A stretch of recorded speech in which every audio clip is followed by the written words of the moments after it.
सिंध मुंहिंजी अमा सूंह तुंहिंजी मथां छा लिखी छा लिखां छा लिखी छा लिखां सिंध मुंहिंजी अमा दुनिया जा सिंधियो हिक मुठ थी सिंध बचायो। सिंध मुंहिंजी अमा सूंह तुंहिंजी मथां छा लिखां सिंध जो क़ौमी आवाज़ radio voice of Sindh London.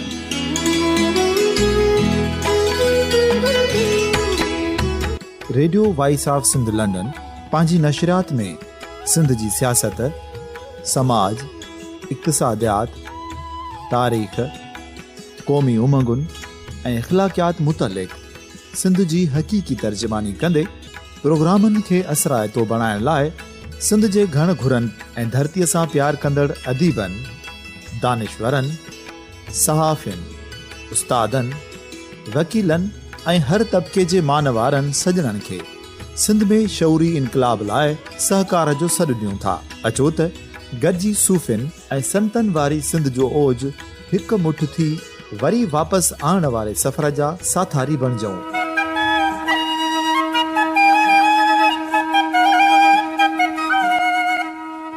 हिकु नए सुबुह जी शुरूआत जो पड़ाॾो घर घर, ॻोठ ॻोठ ऐं शहर शहर ताईं पहुचायो। शाल सिंध आबाद ऐं ख़ुशहाल थिए, सिंधी माण्हू सुखियो ऐं सताबो थिए।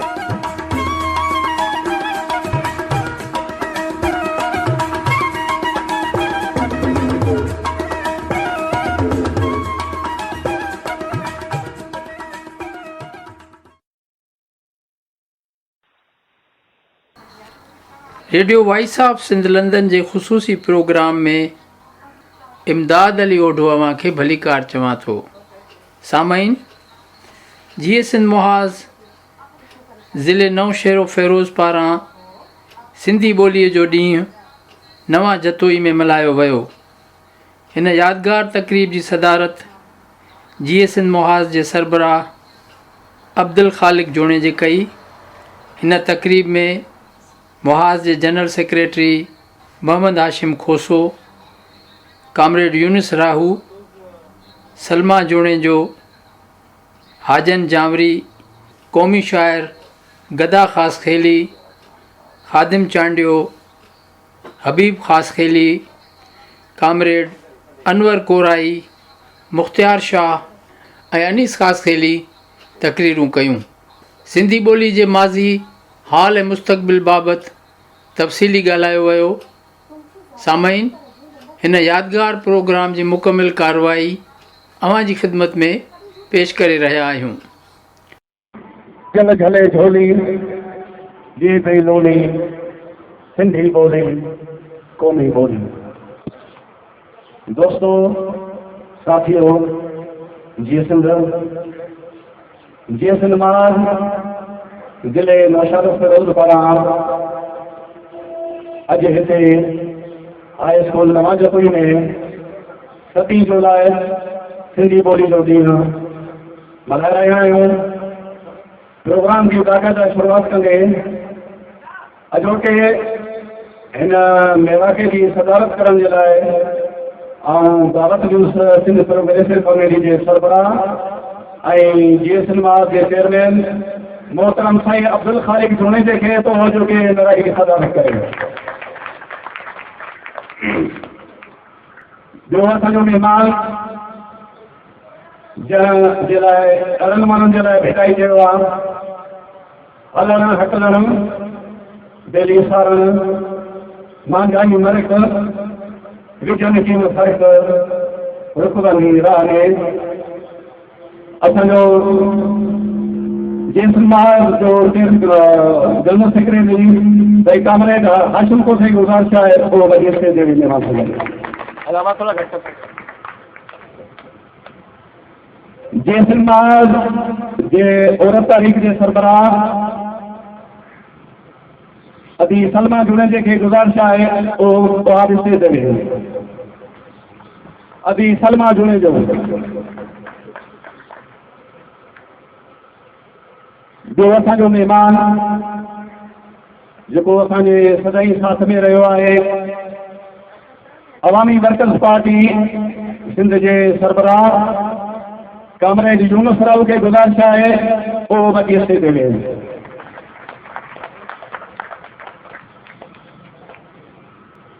दोस्तों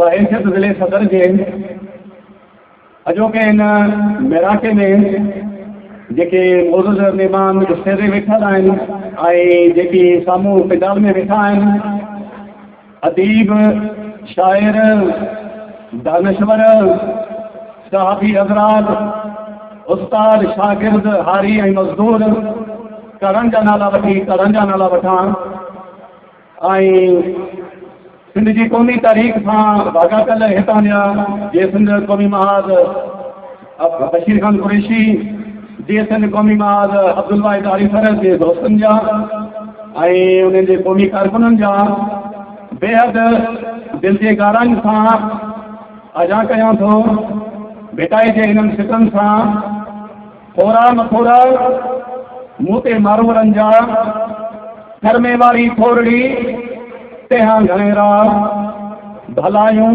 ऐं भेरा घणे ॻरींदुसि केतिरनि। तव्हां सभिनी दोस्तनि जे बेहद दिलि जे गाराइनि सां आजा कयूं था, भलेकार कयूं था। तव्हां सभिनी जी महिरबानी जहिड़ी गर्मी जी बुसट में तव्हां शरीक थियो। असां तव्हां दोस्तनि खे ॾिसी करे सच पुछो त असांजा सभु थक लही विया। जीअं सिनेमाज अटकल 3 दहाकनि खां सिंध जा जेके अहम ॾींहं आहिनि, सिंध जूं जेके गैर मामूली शख़्सियतूं आहिनि, वलियूं टुटनि जो ॾींहुं हुजे, सिंधी ॿोली जो ॾींहुं हुजे, या सिंध जी बम्बई खां आज़ादी जो ॾींहुं हुजे, राबर सिंध साईं जी जी सालगिरह हुजे, या राजा दार जी बरसी हुजे, जेके बि सिंध जा हीरोज़ आहिनि या मर्कज़ तरफ़ां फ़ैसिलो थींदो आहे त मुख़्तलिफ़ सिंध जे मुख़्तलिफ़ ज़िलनि में प्रोग्राम कराया वेंदा आहिनि। अॼोके मर्कज़ी फ़ैसिले तहत अॼु हिते नौशहर फिरोज़ में 7 जुलाई सिंधी ॿोली क़ौमी ॿोली जो असां ई जलसो करे रहिया आहियूं। जीअं सिनेमाज इहे प्रोग्राम का सवाब जे ख़ातिर नथो करे, पर उन्हनि किरदारनि ते ॻाल्हाए उन्हनि खे भेटा पेश कई वञे थी ऐं सिंध जे माण्हूअ खे वध में वधि शरीक करे सिंध जी जेका दुखनि वारी सूरत हाल आहे, जेका ग़ुलामी वारी सूरत हाल आहे, उन ते गुफ़्तगू कजे त सिंध इन मुसीबत मां, इन ग़ुलामी मां कीअं जिंद छॾाइजे। महिरबानी। हींअर दावत ॾींदुसि सिंधी अदबी संगत जे शाख नवां जतोई जे सरबराह साईं सुभान सोज़ जतोई खे पोइ अचे पंहिंजी ख़्यालनि जो इज़हार करे। साईं सुभान सोज़ जतोई जेकॾहिं उहो न आहे त साईं अनीस कासिनी खे गुज़ारिश आहे उहो शाइर बि पढ़े ऐं पंहिंजी ख़्यालनि जो इज़हार करे। साईं अनीस कासिनी।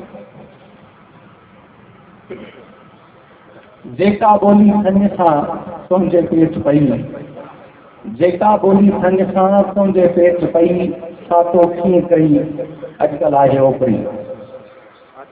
स्पेशल मौजूद महिमाननि ग्रामी ऐं साम्हूं वेठल सामाईन जीएसएन ॿोली।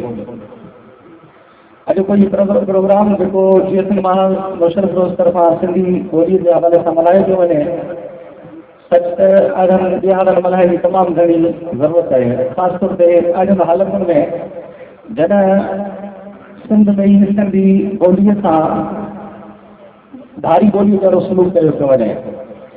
उन हवाले सां ही प्रोग्राम करणु, सच त अहिड़नि प्रोग्राम करण सां असांखे इंस्पायरेशन मिले थी ऐं उन सां गॾोगॾु नौजवाननि ताईं ऐं आम माण्हुनि ताईं इहो पैगाम थो वञे थो त पंहिंजी ॿोली खे कीअं बचाइजे, पंहिंजी ॿोली जी हिफ़ाज़त कीअं कजे। ऐं जहिड़े तरीक़े सां गुज़िरियल वक़्त में असांजे साॻा वंदन अदीबनि शाइरनि पंहिंजी ॿोलीअ जी ख़िदमत कई ऐं असांखे बि अहिड़ी ख़िदमत करणु खपे। तव्हां सभई ॼाणो था त ॿोली जेका बचे थी उहा ॻाल्हाइण सां बचे थी। उन्हनि जो अदब, उन में मवाद जेको आहे, ऐं ख़ासि तौर ते हिन दौर में ख़ासि तौर ते माना इक़्तिसादियात ऐं मार्केट में जेका ॿोली हले थी उहा घणे वक़्त ताईं ज़िंदा रही सघे थी। ऐं असांजा जेके अहम शहर आहिनि, कराची, हैदराबाद, सखर, हिननि में अॼुकल्ह सिंधी ॿोली खे नथी ॾिनी वञे। इन में बि यकीनन असांजी कोताही आहे, असांजी कमज़ोरियूं आहिनि। जेकॾहिं असां अॼु बि हिकु मुठ थी करे इन्हनि ॻाल्हियुनि ते संजीदगी सां सोचूं त काफ़ी क़दुरु बहितरी अची सघे थी। कामरेड मंज़ूर शेर चयो तंहिंजे करे हिकिड़ो शेर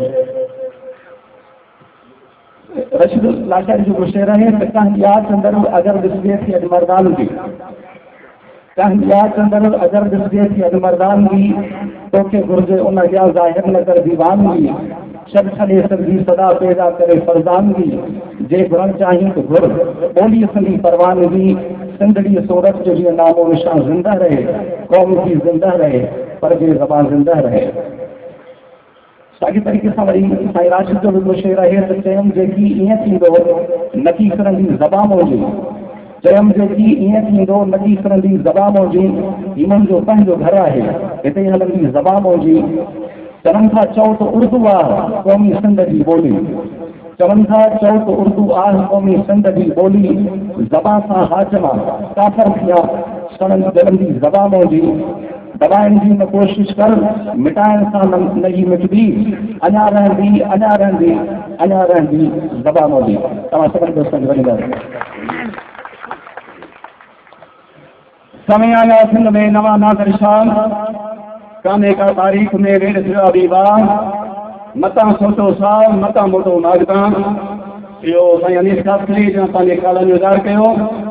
ऐं हींअर दावत ॾिनसि सिंधी अदबी संगत शाह मोरो जे सरबराह साईं मुख़्तियार शाह खे तो वञी पंहिंजे ख़्यालनि जो इज़हार करे। साईं मुख़्तियार शाह मुक़रर काफ़ी आहिनि, दोस्तनि खे गुज़ारिश आहे मुख़्तसर बि हुजे, मुफ़सिल बि हुजे, महिरबानी। हर जाइ जुदोजहद हर जा खोड़ में शामिल, हर जाइ जुदोजहद हर जा खोड़ में शामिल, कमकार खां वेठी त मूंखे यादि कंदो कर, राही तो ॾिठो आहे मुसाही न खईं आहे, जे राह में थकिजी त मूंखे यादि कंदो कर। ये असल जीअं लतीफ़े ॿोली साईं खे ॿुधाईंदो दादा सिंधी अदबी संगत शाह कमोरे जो सरबराह आहियां, पर अदना कारकुन आहियां। साईं मान बख़्शियो, वॾी महिरबानी। ॾिसूं पिया त टाइम घणो थी चुको आहे, स्टेज ते असांजा काफ़ी सारा मानारा दोस्त वेठा आहिनि, टाइम बचाईंदासीं। इन लाइ टाइम ते घटि था वठूं त जीअं अफ़रा तफ़री न थिए, ऐं साईं जन जी वॾी महिरबानी। आउं चवंदुसि हीअ ॿोली पंहिंजी 7000 साल खां पुराणी आहे, केतिरो ॻाल्हायूं, हर कंहिंखे पंहिंजे ॿोलीअ सां प्यार ऐं मोहबत आहे। जेसीं ताईं हीअ मेड़ाका हूंदा, कठे हूंदासीं त ॿोली बि ज़िंदा रहंदी, तव्हां सां ज़िंदा रहंदासीं। हक़ मौजूदु ऐं हाणे गुज़ारिश कंदुसि जीअं सिंध महाराज मोरो जे सदर यूंद जे सदर साईं अनवर कोराई खे तो वॾी पंहिंजे ख़्यालनि में इज़हार करे। कामरेड अनवर कोराई असां सभिनी खे पंहिंजी जिजल माउ ॿोली सां मोहबत हुअणु खपे ऐं आहे बि ऐं थींदी बि। सभई ॿोलियूं प्यारियूं आहिनि, सभई सुठियूं ॿोलियूं आहिनि, का ॿोली बुरी कान्हे। असांखे पंहिंजी ॿोली जेका सिंधी ॿोली आहे उहा असांखे मिठी आहे, सभिनी खां अजीब आहे, सभिनी खां सुठी लॻे थी पई, ॿियनि खे बि लॻंदी आहे। त मुंहिंजो ख़्यालु आहे, मुंहिंजी आहे त असां कोशिशि कयूं त सिंधी ॿोली में काफ़ी लफ़्ज़ एॾा अचनि पिया, इस्तेमालु थियनि पिया, जंहिंखे कढण लाइ असांखे मर्कज़ी तौर ते जीअं वहाब या ॿिए खे घुरी या अख़बारनि में, टीवी में, रेडियो में काफ़ी लफ़्ज़ हुजनि असांजी ॿोली में शामिलु थियनि था पिया। मुंहिंजे ज़हन में सुवालु आयो पियो, मां सुवालु बि कंदुसि, मूंखे जवाबु मिलंदो उमेद आहे। छा जॾहिं असां सिंध आवाज़ कराईंदासीं, वाक़ई जॾहिं असां सिंध आवाज़ कराईंदासीं, असांजी सिंधी ॿोली जेका हींअर पीने ते मिठी आहे या तकरीबन अलॻि वार लफ़्ज़ इस्तेमालु करण सां बाक़ी सभु लफ़्ज़ असांजा पंजाब जी उर्दू वारा आहिनि, उहे सफ़ायूं गांव में थियनि थियूं। छा असां पंहिंजी ॿोली खे हीअं जा ॿोली का मौजूदु ॾिठी आहे हिते जिते असां हींअर ॻाल्हायूं पिया, छा हिन ॿोली जी शिकल खे असली शिकल में वठी ईंदासीं या अरबी फारसी ऐं अफ़गानी जे लफ़्ज़ खां हिन में सम्झंदा आहिनि, अंग्रेज़ लफ़्ज़ सम्झंदा आहिनि। सिंध जी आज़ादी खां पोइ छा इहे लफ़्ज़ असां कॾहिं सही ऐं सुठी जेका पंहिंजी ॿोली हुई उहा इस्तेमालु कंदासीं या अॼु जी इकानमी वारे माहौल में जुड़ंदड़ सिंधी जेका अञा जुड़े पई वधे पई हुजे पई उहा कंदासीं। महिरबानी।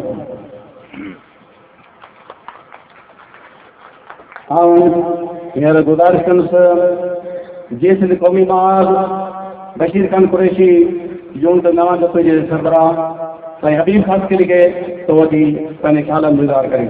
साईं हबीब ख़ासकिली।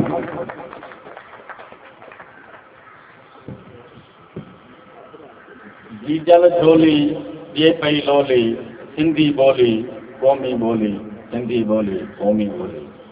स्टेज ते वेठल मोहतरम साईं अब्दुल खालिक जुनेजा साहब, साईं यूनुस राव साहब, सावड़ हाशिम कोतो साहब ऐं पिंडाल में वेठल दोस्तों ऐं साथियों, जीए सिंधु देश, जीए साईं जीएम सैयद, जीए शहीद सिंधु देश बशीर खान कुरैशी।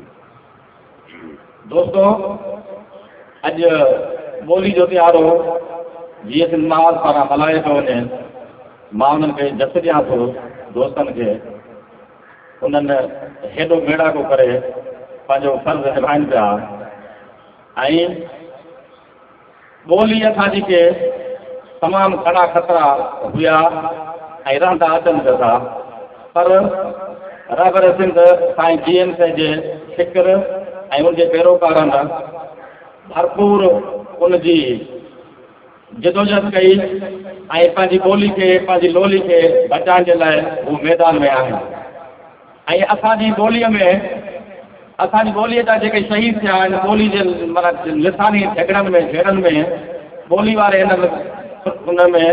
उन्हनि खे बि असां यादि कंदासीं जेके असांजा शहीद आहिनि।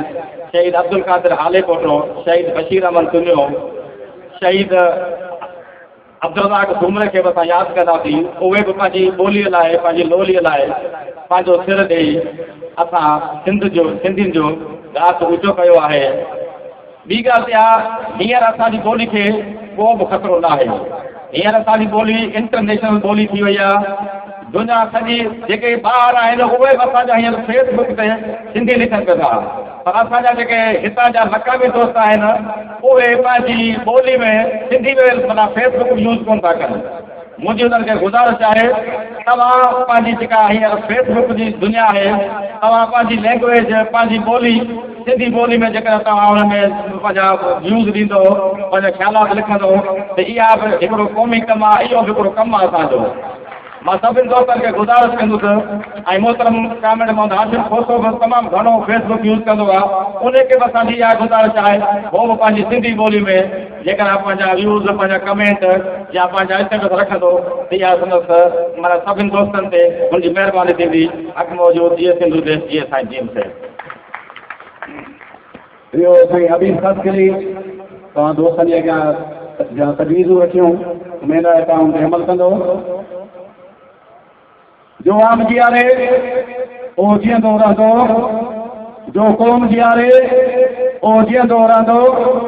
मूंखे तारीख़ ऐं तक़दीर ॾिनी पका, मूंखे तारीख़ ऐं तक़दीर ॾिनी पका, जो सिंध संवारे उहो जीअंदो रहंदो, उहो जीअंदो रहंदो। ऐं हींअर अर्ज़ु कंदुसि पंहिंजे ख़्यालनि जे इज़हार करण लाइ जीअं सिंध क़ौमी महाज अब्दुल वाहिद आली साहब जे सरबराह साईं खादिम कांजो खे तो अॼु पंहिंजे ख़्यालनि जो इज़हार करे। साईं खादिम कांजो।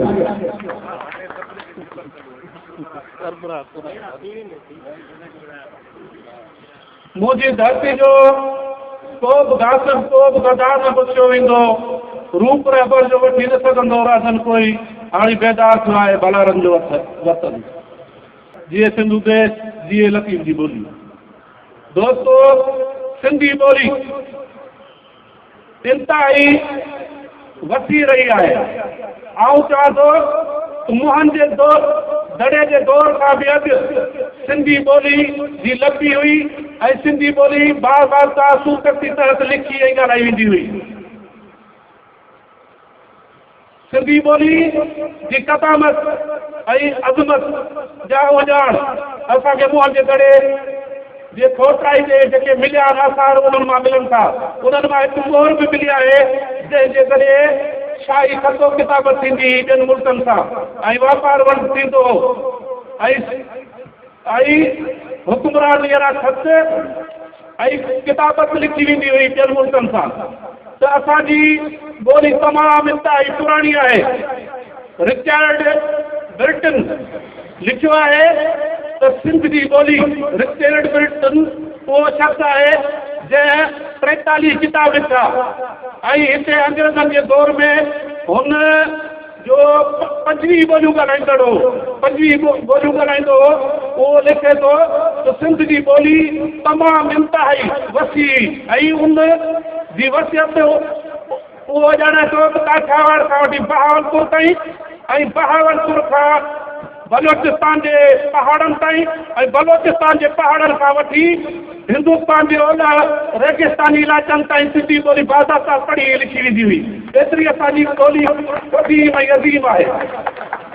वाक़ई हबीब साईं जी ॻाल्हि आहे त असांजी ॿोली ते ख़तरा करी आहिनि। वाक़ई कॾहिं पाकिस्तानी रेडियो ते अधु कलाक सिंधी ॿोली खे कोन ईंदा, पर हींअर सिंधी ॿोली में जेको आहे काफ़ी सारा चैनल कम बि था कनि ऐं सिंधी ॿोली कंप्यूटर जी ॿोली बणिजी चुकी आहे ऐं सिंधी ॿोली फेसबुक जी ॿोली बणिजी चुकी आहे। पर यार हिकु ॻाल्हि ॿुधायां त ख़तरा जेसि ताईं गुलामी आहे, गुलामी में ख़तरा ई ख़तरा रहंदा आहिनि। हीअ जेका धारी आबादकारी ॿाहिरियां टाउन ठाहिया था वञनि, ज़ुल्फ़कार आबाद जेके टाउन था चवनि, इहे टाउन न आहिनि ऐं चवंदा इहे लार्ज सिटी आहिनि। इहे वॾा शहर आहिनि, असांजे ज़िलनि खां ॿीहर शहर आहिनि। इन में बिल्कुलु धारिया आबाद थींदा ऐं जॾहिं धारियुनि जो तनासुब वधंदो त तव्हांजी ॿोली खे ख़तरो आहे, तव्हांजे क़ौमी तशख़ुस खे ख़तरो आहे ऐं तव्हां पंहिंजी धरती ते रेटिननि बणिजी वेंदो। तंहिंजे करे क़ौमी तहरीक जे दोस्तनि खे ऐं वाज़े डिजिटल लफ़्ज़ में चवां थो त हिकु एजेंडा धारी आबादकारी जे ख़िलाफ़ मुल्ज़िम जिदोजहद थिए त तव्हांजी ॿोली बचंदी, तव्हांजो क़ौमी तशख़ुस बचंदो ऐं तव्हां पंहिंजी ॿोली ऐं लोली समेत जेको आहे सो हिते हिन धरती ते कायम ऐं क़ाइमु रहंदो। ॿी सूरत में जेका धारी आबादकारी लोभ अचे पई थी, हींअर हिकु अंदाज़ो आहे त कराची में 1.5 करोड़ खां अफ़गानी बस्तरी प्लान जी जंग ज़रिए लॾाया विया आहिनि।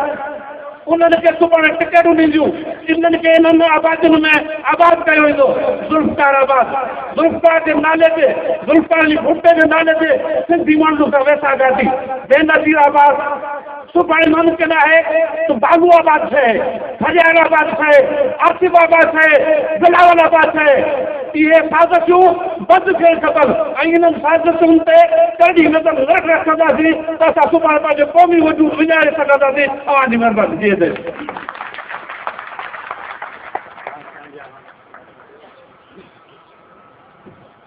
इन देश जो शाह बिकाई जंहिं जीअं सैद सनाई, इन देश जी मारो लजाई जहाँ लोही लज मलाई।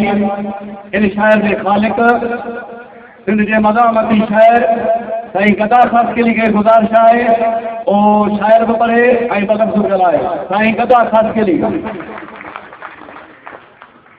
अॼु सिंध एक्सप्रेस अख़बार में लिखियो आहे इशराक मंदिर मज़मून नाला। साईं उनमें 2 किताबनि जा हवाला ॾिना कई। हिकिड़ो हिकिड़े सिंधी प्रोफेसर लिखियो आहे, ॿियो हिकिड़ो बलूच लिखियो आहे। ऐं उन्हनि जी खूबी इहा आहे त रुॻो औरताणा ऐं मर्दाणा बलोच नाला, बलोच जेको ॿुधाए ऐं हुन बि जेके लिखिया आहिनि औरताणा ऐं मर्दाणा सिंधी नाला, जेके धारी आबाद जा नाला लिखा था वञनि धारी ॿोलियुनि जा न। इन लिहाज़ सां बि चवां त ॿोली नालनि सां बि बचंदी आहे। इहो थींदो आहे ॿोली पंहिंजे नाले सां असां नालो रखंदा आहियूं। अरबी में हिनखे चइबो आहे ज़ुबैदा, मां धारी खे चइबो आहे असां रखंदा आहियूं। पारसी में चइबो आहे शबनम पर असां मातन लिखंदा आहियूं। इन करे इहे जेके नाला आहिनि न, नाला ऐं संग जेसि ताईं माण्हू साबित न रखंदो त ॿोली को बि ख़तरो आहे। जेसिताईं असां घर में मम्मी टेटी कज़न या इहे रखंदासीं त पोइ कभी ॿोली लाइ ख़तरो आहे। ॻाल्हि आहे असां पाण ख़तरो पंधूं था। इन करे ॿोली लाइ असांखे ॿोली वारा लफ़्ज़ ई इस्तेमालु करणा पवंदा। ऐं ग्रामर जेको आहे असां वटि अॼु ताईं ही विश्वासो कड़ हाजन जा वई कंहिंखां पुछिबो जे सजण जो ज़िक्र करिणो आहे त हू चवंदो दुश्मन। अब असां ॿोली मां आहे सजण जो ज़िक्र त गजण थींदो, दुश्मन त थींदो ई कोन। सिंधी ॿोली आहे त जेका ॿोली आहे जो ग्रामर में बि जवाबु हुन में ई ईंदो न, ज़िद बि हुन में ई ईंदो न।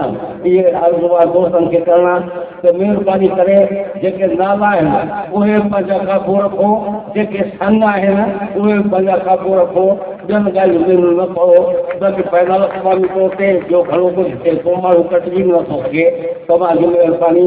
मां हिकिड़ो सचो सिखो ऐं ॿ बंद न ॾिना सम्झा तबियत ठीकु न आहे। अॻु में फेसबुक ते मिलियो कमु हिकिड़ो सिंध जो वकील ज़मीर घुमरो जेका खपी वियो आहे, हाणे विकामी वियो आहे, हाणे छा छा लिखंदो सरकारी लिखंदा पोइ उन लाइ चओ सुठो आहे त ॾिसूं पिया था पोइ मीर बि थियो, ॿुधूं पिया था त पीर बि थियो। ॾिसूं पिया था त मीर बि थियो, ॿुधूं पिया था पोइ पीर बि थियो। सदाई लालच ऐं लोभ ते आहे वकार हर हिकु वज़ीर बि थियो। ॾिसो हुपारे त राज हिकु ठगी अमर जो शरीर बि थियो। ज़मीर जंहिंजो हो नाव तव्हां ज़मीर घुमरे ज़मीर बि थियो। मेरा यादी पढ़ण लाइ सरदार शाह हिकिड़ा चूड़ बि थी आहे, सरदार शाह बि थी आहे ऐं अदीबन ख़रीद करण लाइ, अदीबन खे भाड़ियो करण लाइ। ऐं उते लालच जी लूच में अची आख़िर अखाम जी विया, लालच जी लूच में अची आख़िर अखाम जी विया। ॿोली लॻण खां अॻु में ई सस्ता विकाम जी विया। ज़िलत जी कोड़ कीअ में सहजो समाए जी विया। मेले जी धूड़ में घणा शाइर विञाइजी विया, मेले जी धूड़ में घणा शाइर विञाइजी विया। बहतराही बेज़मीर ज़िंदगी खे साड़जे, जा सिंध सां नथी जुड़े त शाइरी खे साड़जे, जा सच सां नथी जुड़े त शाइरी खे साड़जे। जबूर जो राजा पर रागनी या बेसुरी बेसा खाती कौम सां के दी नथी कारीगरी। लाचुन वसीले लालची सभु कुझु खई हो सामरी। थी सिंध करे सिंध जी नीरो जे चप ते बांसुरी, नीरो खे साड़जे संदसि बांसुरी खे साड़जे। जा सिंध सां नथी जुड़े त शाइरी खे साड़जे, जा सच सां नथी जुड़े त शाइरी खे साड़जे। महिरबानी। वठी हार जनम वरबो मिठा मेरान में मिलबो, ख़तम थी हूंदा वेंदी चिटी चौंडाण में मिलबो। ऐं हीअ गुज़ारिश कंदुसि शाह नवाज़ जतोई जे सुगड़ साईं हाजन जावरी खे तो वठी पंहिंजे ख़्याल गुज़ार करे। साईं हाजन जावरी। हज़रत लतीफ़ जे हिन बैत सां जेको ॿोली जी तमामु रागरी करे थो, जे हर लोक झप करे ज़रा ओहर उॾामन, जे हर लोक झप करे ज़रा ओहर उॾामन।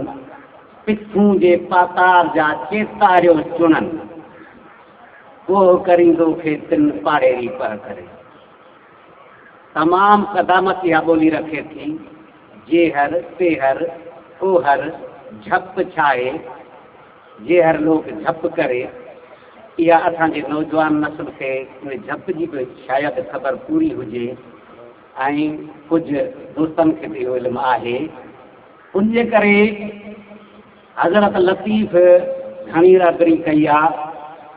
गदा जे हिकिड़े लफ़्ज़ सां सहमत कंदे मां चवां थो त साईं राशिद मोराई जो हिकिड़ो प्रोग्राम आयो हो त ज़िले नौशहरे जूं बिहूं, उन लाइ ॿ तहलका असां लाइ तजवीज़ कया। साईं राशिद मूंखे ई हाफ़िज़ खे मोकिलियो हो। जॾहिं ते गंखण लिखूं पिया या तीर परतो लिखूं पिया, इहे तिहुन जा नाला जॾहिं तिहुन जा नाला ऐं असांजा अॻु में अभन शाह या छतन शाह वरियल शाह इहे जेके नाला हुआ सिंधी अहल बैतनि जा हाणे उहे अरब कट ते नाला अचनि पिया अलाए कहिड़ा कहिड़ा जेकॾहिं असां तिहुन जा नाला ऐं हज़रत लतीफ़ जे फ़िकिर थी ऐं सॼे सिंधी पुराणा नाला उहे जेकॾहिं असां सम्झी वरिता ऐं ॿोली जा जेके पुराणा घारेटा आहिनि जेके हज़रत लतीफ़ महफ़ूज़ करे वियो आहे त पोइ असां खां ॿोली कान विसरंदी। बाक़ी धारी ॿोली जा लफ़्ज़ जेके हिन ॿोली में अची विया आहिनि हिन पंहिंजी झोली में हिन ॿोली उन्हनि लफ़्ज़नि खे सिहत ॾिनी आहे ऐं हाणे उहे मुरविज ॿोली में थी विया आहिनि। हाणे उन जो बि ठीकु आहे या एतिरी न थींदी। बाक़ी तलफ़ुज़ जी जेका ग़लती थिए थी अख़बारुनि में या ॿियनि ते इन ते साञावन ॻाल्हाईंदा ऐं हिकिड़ो अदना आहियां हारी माण्हू ऐं पंहिंजी हैसियत हार ॻाल्हाईंदुसि उनजे करे 350 साल अरगोननि हिते जेका फारसी दफ़्तरी ॿोली फारसी हली तीअं अरगोननि खां पोइ तुर्खाननि मुग़लनि ताईं 350 साल उन ॿोली असांजी सिंधी ॿोली ते इहे वार थिया आहिनि। अरबन पंहिंजी ॿोली हिते उन्हनि बि 350 साल उन्हनि बि कयो। सिंध खे बाक़ी जेको पीरियड मिलियो तब बि पंहिंजी सिंधी ॿोली खे बचाईंदा आया। 88 में जॾहिं असां स्कूल में पढ़ंदा हुआसीं तॾहिं ॿोली ते वॾो वार हो ऐं उस्तादनि असांखे लिखी ॾींदा हुआ स्टेज ते घुराईंदा हुआ शागिर्दनि मां त मूं उहो बि शेर चयो हो त सदा सिंधी मिठी ॿोली कंहिंजो आहे ख़बर मूंखे न आहे। सदा सिंधी मिठी ॿोली मटाइण की न ॾींदासीं जीअरे जग में पाण खे जलाइण की न ॾींदासीं। बसि घणो आहे मथे बि मुअज़्ज़िज़ आहिनि न्याणियूं वधिरियूं आहिनि हक़ मौजूं।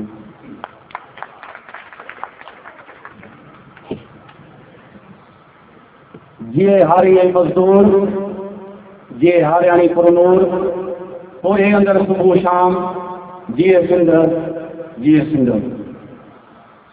ऐं हींअर गुज़ारिश कंदुसि जैसलमार जे औरत तारीख़ जे सरबराह अदी सलमा चूनो जे थे तो अॼु पंहिंजी ख़्यालनि गुज़ार करे। दोस्तों साथियों भेनरों भाइरों ऐं स्टेज ते वेठल मौजूद महिमान जी मूं त चयो आहे त टाइम थोरो आहे ऐं मुख़्तसर ॻाल्हाइजो पर थी सघे थो मां थोरो वधीक ॻाल्हाए वञा त माफ़ कजो। अदा पहिरियों त हिते जेके बि माण्हू आया तकरीरूं करे विया उन्हनि सिंधी ॿोलीअ जे बका ऐं फना जे मुताबिक़ ॻाल्हायो ऐं उन में जेके बि पॉइंट्स रखियूं थोरो मां तारीख़ जे अदना शागिर्द हुजण जी हैसियत सां मां पहिरियों उन्हनि ते थोरी वज़ाहत करणु चाहींदसि त जीअं चयो वियो त हिकु अदा चयो त जेको आहे असांजी ॿोली ख़तमु थींदी थी पई वञे। हिकु अदा वरी चयो त न असांजी ॿोली जेका आहे हाणे इंटरनेट ते अची वई आहे मीडिया में अची वई आहे ऐं असांजी ॿोली ख़तमु नथी थी सघे। त मां उन अदा जी ॻाल्हि सां सहमत थींदे इहे चवंदसि त जेके ॿोलियूं प्रिंट मीडिया में अची वेंदियूं आहिनि उहे ॿोलियूं कॾहिं ख़तमु न थींदियूं आहिनि पहिरीं ॻाल्हि। ऐं तारीख़ इहो ॿुधाए थी त जेको आहे उहे ॿोलियूं तरक़ी कंदियूं आहिनि ऐं उहे ॿोलियूं ज़िंदा रहंदियूं आहिनि जिन ॿोलियुनि खे उन्हनि ॿोलियुनि जे ॻाल्हाइण वारा न छॾींदा आहिनि। उहे पंहिंजे उन्हनि खे जेको आहे ॻाल्हाईंदा रहंदा आहिनि उहे ॿोलियूं ज़िंदा रहंदियूं आहिनि। पर वरी हिन जाइ ते ॾिसो त कुझु लफ़्ज़ ॿोलियुनि में अहिड़ा हूंदा आहिनि जेके वक़्त सां गॾु मज़रूफ़ थींदा आहिनि ऐं नवां लफ़्ज़ जेके आहिनि उहे ॿियनि ॿोलियुनि जा एडॉप्ट करणा पवंदा आहिनि। जीअं मिसाल मां ॾियां त लफ़्ज़ गिलास आहे। हाणे गिलास जी तव्हां माइना अगरि कढंदो त पोइ तव्हां गिलास खे सिंधीअ में छा चवंदो? गिलास खे त ज़ाहिर पोइ भले उहा उर्दू ॿोली ॻाल्हाईंदड़ जे कहिड़ी बि ॿोली ॻाल्हाईंदड़ हुजे लफ़्ज़ गिलास खे गिलास ई चवंदा। लफ़्ज़ उहा गिलास अंग्रेज़ी ॿोली जो लफ़्ज़ आहे। या वरी तव्हां ॾिसो केमिस्ट्री हुजे या जोग्राफिया हुजे या का बि ॿोली हुजे उन में कुझु टर्मिनोलॉजीज़ अहिड़ियूं हूंदियूं आहिनि जिन जी तव्हां अगरि माइना कढंदो न त माइना कढण सां उन्हनि लफ़्ज़नि जी त या त हिकु त मतिलबु जेको हूंदो आहे लफ़्ज़ जो उहो मिटियो वञे, या त पोइ एॾो ॾुखो हूंदो आहे जेको पाण माण्हू ॻाल्हाए न सघंदो आहे। इन जे करे कुझु लफ़्ज़ अहिड़ा हूंदा आहिनि जेके ॿियनि ॿोलियुनि जा लाज़मी ॿोलियुनि में हूंदा आहिनि ऐं उहे ॿोलियूं तरक़ी कंदियूं आहिनि जेके ॿोलियूं जेके आहिनि पाण ॿियनि लफ़्ज़नि खे अहिड़नि लफ़्ज़नि खे पाण में एॾो सलाहियत रखंदियूं आहिनि। उन खां पोइ वरी जेको असां ॾिसूं त जेको आहे जीअं हिकिड़े था चयो त लफ़्ज़ अहिड़ा जेके आहिनि जेके ॿिया ॻाल्हाया था वञनि उहे कढी कढिजनि घुरिजनि। त जेको आहे जीअं लफ़्ज़ कज़न वग़ैरह आहिनि इन्हनि जी माइना सिंधीअ में मौजूदु आहे ऐं सुठी माइना आहे। माण्हू फुफा चाची मामी मामो मासा वग़ैरह आहे त बहितर आहे त लफ़्ज़ उहे ॻाल्हाया वञनि। पर लफ़्ज़ कढण वारो वणंदो त पोइ जी ॻाल्हि आहे। पहिरीं ॻाल्हि त इहा आहे त असां पंहिंजो तलफ़ुज़ त सही कयूं। प्रिंट मीडिया में अचे थी या सोशल मीडिया ते अचे थी, पहिरीं ॻाल्हि हुनजी इहा ॿुधाए त असांजो तलफ़ुज़ सही हूंदो आहे। कॾहिं बि त जुमिले जो मतिलबु ई ॿियो निकिरी वेंदो आहे। खोड़ सारा लफ़्ज़ रोज़ अख़बारुनि में हूंदा आहिनि, टीवी ते हूंदा आहिनि, हुननि जे लाइ जेको आहे जुमिलो ई जेको आहे ॿियो लॻो पियो हूंदो आहे। पहिरियों असां पंहिंजे तलफ़ुज़ खे सही करण जी कोशिशि कंदासीं त असांजी ॿोली कॾहिं बि ख़तमु कोन थींदी। त सिंधी असांजी ॿोली मिठड़ी असांजी ॿोली, जंहिंमें ॾिनी तो अमां असांखे लोली। त जेका आहे ॿोलीअ जी शुरूआत मां जी झोलीअ खां ई थींदी आहे ऐं असांजी भेनरुनि खे इहो करणु घुरिजे।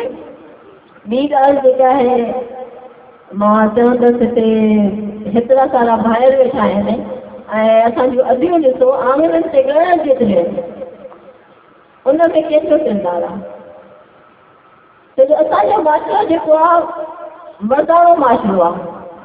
पहिरियों माशरो इहो हूंदो हो त जेको आहे औरत हुक्मरान हूंदी, औरत सरबराह हूंदी घर जी, बदलशरी माशरो हूंदो हो। हाणे उन खां पोइ जॾहिं खां ज़मीन खेड़ण जो वक़्तु आयो आहे तॾहिं खां जेको आहे मर्दाणो माशरो शुरू थियो आहे ऐं ताक़त जे ज़ोर ते औरत तव्हां खां घटि त कोन्हे का। जहिड़ा तव्हांखे ॿ अखियूं ॿ हथ दिमाग़ वग़ैरह सोचण सम्झण जी सलाहियत जहिड़ी मर्द में आहे तहिड़ी औरत में आहे।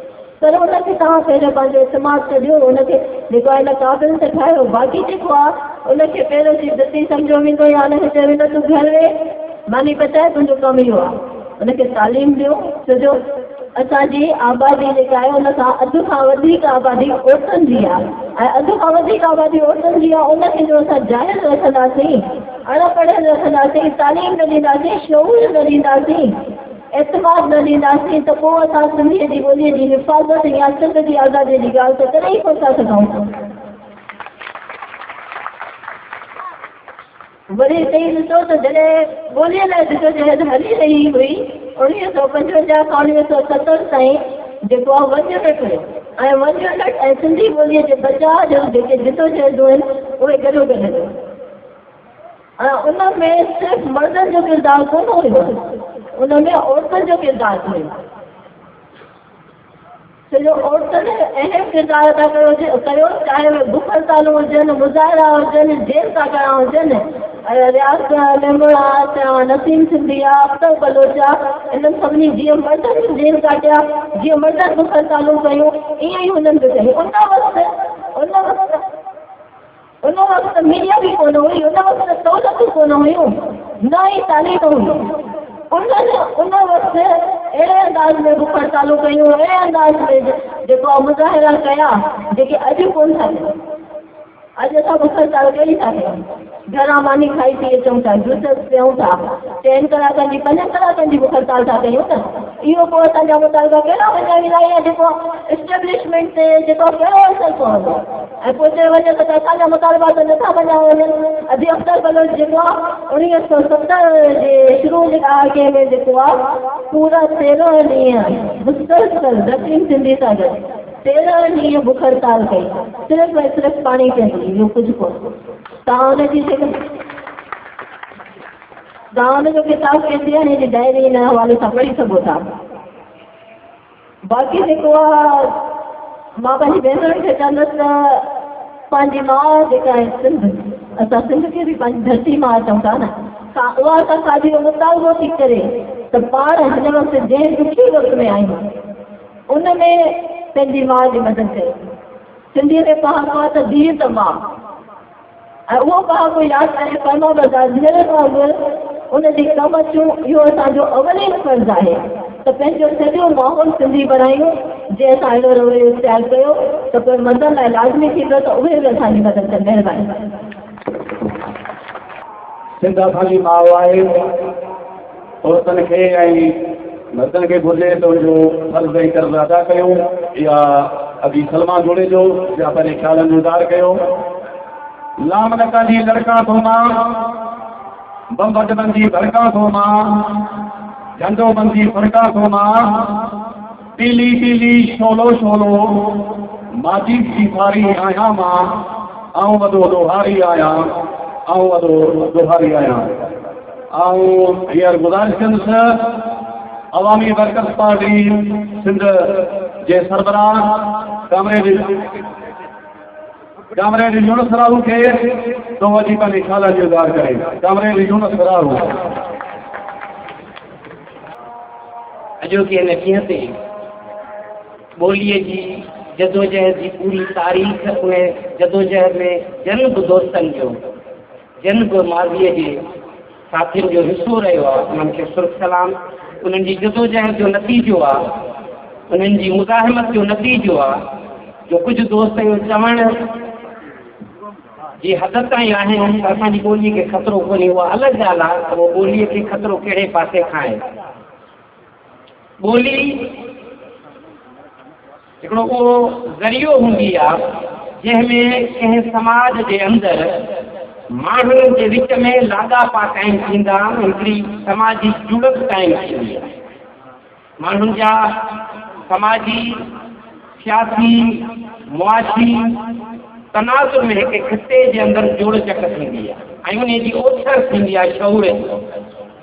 उन जे करे हिस्ट्री में असां ॾिठो आहे त जॾहिं बि साम्राजी या ॿाहिरियूं क़ुवतूं कंहिं ॿिए समाज ते हमिलो कंदियूं आहिनि, उनखे फतह कंदियूं आहिनि, त पोइ उन में ॿोली जिते फ़ौजी क़ुवत हूंदी आहे उते ॿोली बि हिकिड़ो हथियार हूंदो आहे। हुननि जी इहा कोशिशि हूंदी आहे त उन समाज खे उन जी पंहिंजी सदियुनि वारी जेकी ॿोली आहे उन खां उनखे कटिजे ऐं उतां जा मामला हू पंहिंजी ॿोलीअ में आहिनि। त जॾहिं खां वठी सिंध ते या बरे सगीर ते ॿाहिरियां हमला ऐं कब्ज़ा थिया आहिनि, उन हिस्ट्री में अरबी हिकिड़े दौर में असांजी सरकारी ॿोली रही आहे, फारसी रही आहे, अंग्रेज़ी रही आहे। हाणे उर्दू ऐं अंग्रेज़ी जे ॿई मामला असांजी ॻिचीअ में आहिनि। इन सॼे पस मंज़र में हिस्ट्री में मसलन असांजो समाज में ग़ुलामाणे शऊर जा सबब, ग़ुलामाणे कल्चर जा सबब, उन जो हिकिड़ो सबब इहो बि आहे त जॾहिं हिकिड़ी ॿोली ग़ुलाम थी वेंदी आहे ऐं ॿी ॿोली हाकिम थी वेंदी आहे त हाकमाणी ॿोली पंहिंजा असर बि समाज में छॾींदी आहे ऐं हाकमाणी ॿोली उहो अदब, उहो इल्मु, उहा सम्झ लाहींदी आहे जंहिं इलाइक़े ते हू कब्ज़ो आहे, क़ाबिज़ आहे। उन इलाइक़े जो माण्हू उन हाकम खे सही सम्झे, दुरुस्त सम्झे। ॿिए पासे मुज़ाहिमत जी बि हिकिड़ी शिकिल सां वटि नज़र ईंदी आहे। त सिंध जे अंदरि मुज़ाहिमत जूं कई सूरतूं आहिनि। मसलन शाह अब्दुल लतीफ़ भिटाई जी शाइरी जा उन जे दौर जा खोड़ सारा शाइर, इहा बि हिकिड़ी मुज़ाहिमत आहे। हिन वक़्तु जेको इहा असां सरगर्मी कयूं पिया, इहा बि हिकिड़ी मुज़ाहिमत आहे। यकीननि हिन में असां खोड़ सारनि मामलनि में बचायो बि आहे, पर इहो चवणु त ख़तरो कोन्हे को, इहो मुंहिंजे ख़्याल में असांखे हिकु दफ़ो वरी सम्झणो पवंदो। असां रुॻो ॿ टीवी चैनल निकिरणु या रेडियो या अख़बारुनि या सोशल मीडिया जे दायरे में जेकॾहिं ॾिसंदासीं त यकीननि हिकिड़ो पासो हुनजी वाध वेझ जो नज़र बि ईंदो, पर हिकिड़ो ॿियो पासो बि आहे जेॾां असांजी तवजह कोन्हे, जेॾां असांजे अदीअ जो ध्यानु पियो आहे। उहो पासो इहो आहे त जीअं असांजे माज़ीअ जे दौर में असांजे समाज मां खोड़ सारा हुक्मरान तबक़नि जा टाउट, उन्हनि जा गुमाश्ता अरबी या फारसी ॿोली सिखणु, ॻाल्हाइणु ऐं उन अदब खे पढ़ण ते ध्यानु ॾींदा हुआ त जीअं दरबार में हुकुमरान तबक़नि सां हुननि जो लाॻापो जुड़ी सघे, हुननि जा माली मुफ़ाद जुड़ी सघनि। हाणे इहो जेको विच वारो माण्हू आहे इहो वॾो अहम हूंदो आहे। हाणे इहो विच वारो माण्हू जॾहिं साम्राजी ॿोली हाकिम ॿोलीअ सां जुड़ी वेंदो आहे त उन जो तालुक़ु पंहिंजे समाज जे अंदरि उहो अवाम उन सां कटिजी वेंदो आहे ऐं पोइ हाकिमाना ॿोलीअ जा उन जो असरु जेको आहे हेठि लहंदो आहे। त अॼु असांजो मिडल क्लास जी वॾी अक्सरियत इवन लोअर मिडल क्लास जंहिंखे का या इम्कान कोन्हे उनजी बि ख़्वाहिश आहे त मुंहिंजा ॿार अंग्रेज़ी पढ़नि, अंग्रेज़ीअ में माहिर थियनि। उनखे ॾाढी ख़ुशी थींदी आहे, हुनजो ॿार अंग्रेज़ी में तकरीर कंदो आहे स्टेज में, सिंधीअ में तकरीर कंदो आहे, हुनखे ख़ुशी कान थींदी आहे। इहा वॾी सही ॻाल्हि आहे। त असांजो कासिमाबाद इवन नंढा नंढा शहर जेके आहिनि, कराची जेको आहे उन में बि उहो मिडल क्लास बि आहे, पूरो ज़ोर आहे। हिते भली सिंध कंदो हुओ, भली बि लफ़ाज़ी कंदो हुओ, पर तइलीम वारे मामले में हू पंहिंजे ॿारनि खे तरजीह ॾींदो उन्हनि स्कूलनि में पढ़ाए जिथे अंग्रेज़ी तइलीम हुई ऐं पंहिंजे घर जे अंदरि बि हुन सां अंग्रेज़ी ॿोली ॻाल्हाइणी। इन जे पुठियां हिकिड़ो ई मक़सदु आहे त हिन रियासती निज़ाम जे अंदरि हुन जा जेके मुआशी मुफ़ाद आहिनि उहे पूरा थियनि। मूंखे हिकु दोस्त ॿुधायो, नालो मूंखां हुन खां विसरी वियो आहे, इहो मामिलो सिर्फ़ु असां ताईं कोन्हे। उन ॿुधायो त जॾहिं ॿोली वारो बिल पेश थियो पिए त उन दौरान उन दोस्त कम्यूनिस्ट पार्टी जो मेंबर हो, उन हिकिड़ो ड्राफ्ट ठाहियो ऐं उहो सिंध जे लीडरशिप खे ॾिनी। बलोचिस्तान जो जॾहिं वियो, बलोचिस्तान जी कॉम्प्रेस लीडरशिप सां मिलियो, हुननि खे चइनो भाई ड्राफ्ट आहे, तव्हां बलोची क़ौमी ॿोली बलोचिस्तान जे अंदरि तइलीम लाइ बलोची ॿोली पढ़ाइण वारो बिल पेश कयो, तव्हां ज़ोर ॾियो इन ते। पख्तूनख्वा में वियो, पख्तूनख्वा जे कॉम्प्रेसनि सां मिलियो, त उन्हनि ॿिन्ही तरफ़नि खां हिकिड़ो ई हुनखे जवाबु मिलियो त बाबा जेकॾहिं असांजा ॿार बलोचीअ में तइलीम हासिलु कंदा या पश्तो में तइलीम हासिलु कंदा त कराची या इस्लामाबाद में हुननि जे लाइ नौकिरियुनि जा जेके मौक़िया हूंदा उहे घटि थी वेंदा। त माना इहो जेको हींअर ॻाल्हि कयूं त असांजो मिडल क्लास जेको कराची हैदराबाद वॾनि शहरनि में इवन नंढनि शहरनि में रहे थो, हू इन माली मुफ़ादनि जे मौक़े परस्ती में हू पंहिंजे ॿारनि खे इवन पाण उहो अंग्रेज़ी ॿोली ॾांहुं तवजो इन खे खोड़ सारा दोस्त चवंदा कि हा जेकी नफ़्सियात आहे उहा एंग्लो अमरीकी साम्राजी नफ़्सियात सां जुड़ियल आहे। इहा असांजे मिडल क्लास में वॾी तइदाद में आहे। उन जे ख़िलाफ़ जदोजहद करणु, मिडल क्लास जे रवैयनि जे ख़िलाफ़ वेड़ करणु, उहा असांजी ज़िमेदारी। हाणे अचूं था त जेको ॿार सिंधी घर में रहे थो उनखे जॾहिं असां हिते अंग्रेज़ी स्कूल में दाख़िल कयूं था, असां बज़ाहिर इहो सम्झूं था त ऊपर लफ़्ज़ रटे थो वञे, हुनजी का इहा वॾी ग्रोथ थींदी हुजे, पर जेके बि लिसानियात जा माहिर आहिनि उहे लिसानियात जा माहिर जेके प्रो पीपुल आहिनि, जेके अवाम दोस्त आहिनि, उहे चवनि था त जेसि ताईं ॿार पंहिंजी मादरी ॿोलीअ में तइलीम हासिलु नथो करे तेसि ताईं हुनजी शऊरी ग्रोथ नथी थिए। इब्राहिम जोए बि पंहिंजे हिकिड़े मज़मून में लिखियो त उहो ॿार जेके घर में पंहिंजी माउ जे हंज में सिंधी ॿोली सिखी आहे, जॾहिं स्कूल में वञे थो ऐं हुनखे उते अहिड़ी ॿोली पढ़ाई थी वञे जंहिं ॿोलीअ सां हुनजो तालुक़ु ई कोन्हे को, त हू उते उन खां वेगण जो इज़हार थो करे, उतां परे थींदो थो वञे ऐं हुनजी उहा अहलियत सलाहियत उछड़ण जा इम्कान घटिजी था वञनि। नतीजनि हू पंहिंजो पाण खे उते खसीस थो सम्झे ऐं उनजो नतीजो आहे त अहिड़नि स्कूलनि मां खोड़ सारा ॿार जॾहिं ॿाहिरि निकिरनि था त उहे ॾाढा कमज़ोर हूंदा आहिनि। मुमकिन आहे त कुझु शयूं रटियल हुजनि, पर समाज ॾांहुं ज़िंदगी ॾांहुं हुनजो शऊरी रवैयो जेको आहे उहो ॾाढो कमज़ोर हूंदो आहे।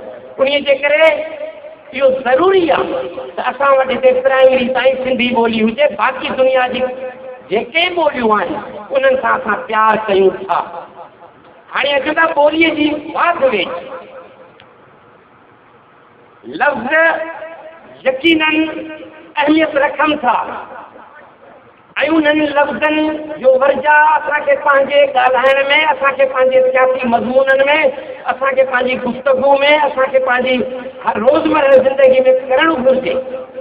पर शयूं तॾहिं ज़िंदा रहंदियूं जॾहिं उहे वाध वेझ में हुजनि।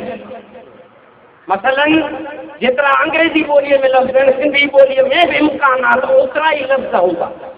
कंहिं दोस्त जो मज़मून अॼु पढ़ियुमि पियो, हुन चयो त 2 लख लफ़्ज़ अंग्रेज़ीअ में आहिनि ऐं इम्कान आहे त सिंधी ॿोलीअ में बि 2 लख लफ़्ज़ हूंदा। पर अंग्रेज़ी ॿोली जी जेकी तरक़ी आहे हू हिते आया, हितां जी ॿोलीअ खे ग़ुलामाणी ॿोली जी हैसियत ॾिननि। हुननि जो इहो कारनामो बि आहे त हुननि सिंधी ॿोलीअ खे लपी ॾिनी। उन लपीअ जो हिकिड़ो फ़ाइदो आहे त सिंध जे अंदरि हिंदू ऐं मुस्लिम जे विच में जेको तज़ाद हो उन उहा शिकिल न इख़्तियार कई जेका पंजाब में इख़्तियार कई। छाकाणि त पंजाब में सिख जेका लपी इस्तेमालु कंदो आहे ॿी इस्तेमालु कंदो, ऐं मुस्लमान जेको पंजाबी उहो बि इस्तेमालु कंदो, ऐं नतीजो उहो थियो त उहा तोड़ फोड़, उहा जुड़त जेकी थियणु घुरिजे आहे हिकिड़ी लपी जी सूरत में उहा जुड़त न थी सघी। सिंध जे अंदरि उहा जुड़त थी, पर साॻी जॻह ते उन अंग्रेज़ कंहिं बि ॿोलीअ सां तासबाणो रवैयो न रखियो। हुननि हर ॿोलीअ जो इल्मु, हुननि हर ॿोलीअ जो लिटरेचर, साइंस, तजुर्बा उहे सभु पंहिंजी ॿोलीअ में तब्दील कया ऐं उहे फ़ख्रु महसूसु कंदा आहिनि त हू जॾहिं बर्बरियत मां ऊंदाहीअ मां निकिता पे त हुननि अरबी फ़लसफ़े मां, लिटरेचर मां मदद वरिती, हुननि फ़ारसी मां मदद वरिती, हुननि दुनिया जी 2 ॿोलियुनि जे जेको तरक़ी पसंदि लिटरेचर हो, फ़लसफ़ो हो, रियाज़ी ही, उन मां मदद वरिती। ऐं कंहिं हद ताईं सिंध जे अंदरि सिंधी ॿोलीअ जी खोड़सारनि दोस्तनि इहा मदद कई आहे। हुननि खोड़सारो अहिड़ो सघारो अदब ॾिनो आहे जेको असांजे समाज जी ज़रूरत आहे, पर इनखे अञा अॻिते वठी वञण जी ज़रूरत आहे। मसलन हिकिड़ी ॻाल्हि आहे, उहो मुंहिंजो ज़ाती नुक़्ते नज़र आहे, ग़लति थी सघे थो, पोइ तव्हां दोस्त मुंहिंजी रहनुमाई कयो, ॿिया सीनियर दोस्त रहनुमाई कनि। असां वटि खोड़ सारा दोस्त नंढनि नंढनि शहरनि में हर 2 महीने 15 ॾींहं को न को किताब अचे थो, साहिबे किताब थिया, ॾाढी सुठी ॻाल्हि आहे। पर लिटरेचर में, अदब में मूं ॾिठो आहे त हुन में खोड़ सारी रिपीटेशन हूंदी आहे, खोड़ सारी वर्जा हूंदो आहे ख़्यालनि ते। पर साॻी जॻह ते खोड़ सारा असां वटि वॾा ॾाहा दोस्त आहिनि जेके 2 ॿोलियुनि जो उहो अदब जेको असांजे समाज जी शऊरी आज़ादी लाइ मददगार थी सघे थो, जेको असांजी क़ौम जी आज़ादी में मददगार थी सघे थो, जेको असांजी तरक़ी ऐं रोशनशाली पखेड़नि में मददगार थी सघे थो, उन जो तर्जुमो करे आणीनि पिया। ऐं उन्हनि किताबनि जो सिंध जी सियासत जी ओसर में बि वॾो रोल आहे। त छा ईअं हाणे करणु घुरिजे? कंहिं ॾाहे बि चयो आहे त बजाए असां हरू भरू को किताब छपाइण जो सुठो आहे त को हिकिड़ो सुठो किताब तर्जुमो करे छॾिजे त जीअं सिंधी ॿोलीअ में, असांजी ॿोलीअ में उहा वाध वेझ जेकी आहे उहा हलंदी रहे। मां ॻाल्हि हीअं ख़तमु कंदुसि त जेसि ताईं असां पंहिंजी ॿोली जी वाध वेझ वारे मामले ते ऐं असांजी ॿोलीअ जे अंदरि, असांजे समाज जे अंदरि उहे तबिका जेके इन ॿोलीअ जी ओसर में ख़ुदि रुकावट आहे, जेसि ताईं असां उन्हनि जो मुक़ाबिलो न कंदासीं तेसि ताईं इम्कान रहंदा असांजी ॿोली नुक़सान में वञे। लख थोरा सा सलाम। ए सिंध मां मुंहिंजी सुस्ती जे करे ही का मथां थी का हुआ फिरड़ो दिल थी करे फिरड़ो ॾेई मेटे छॾियां पंहिंजा गुनाह। हींअर गुज़ारिश कंदुसि साईं जेसिन मां जे general secretary comrade Hashim Khoso खे तो वॾी पंहिंजे ख़ाल में इज़ार करे। साईं कामरेड हाशिम खोसो।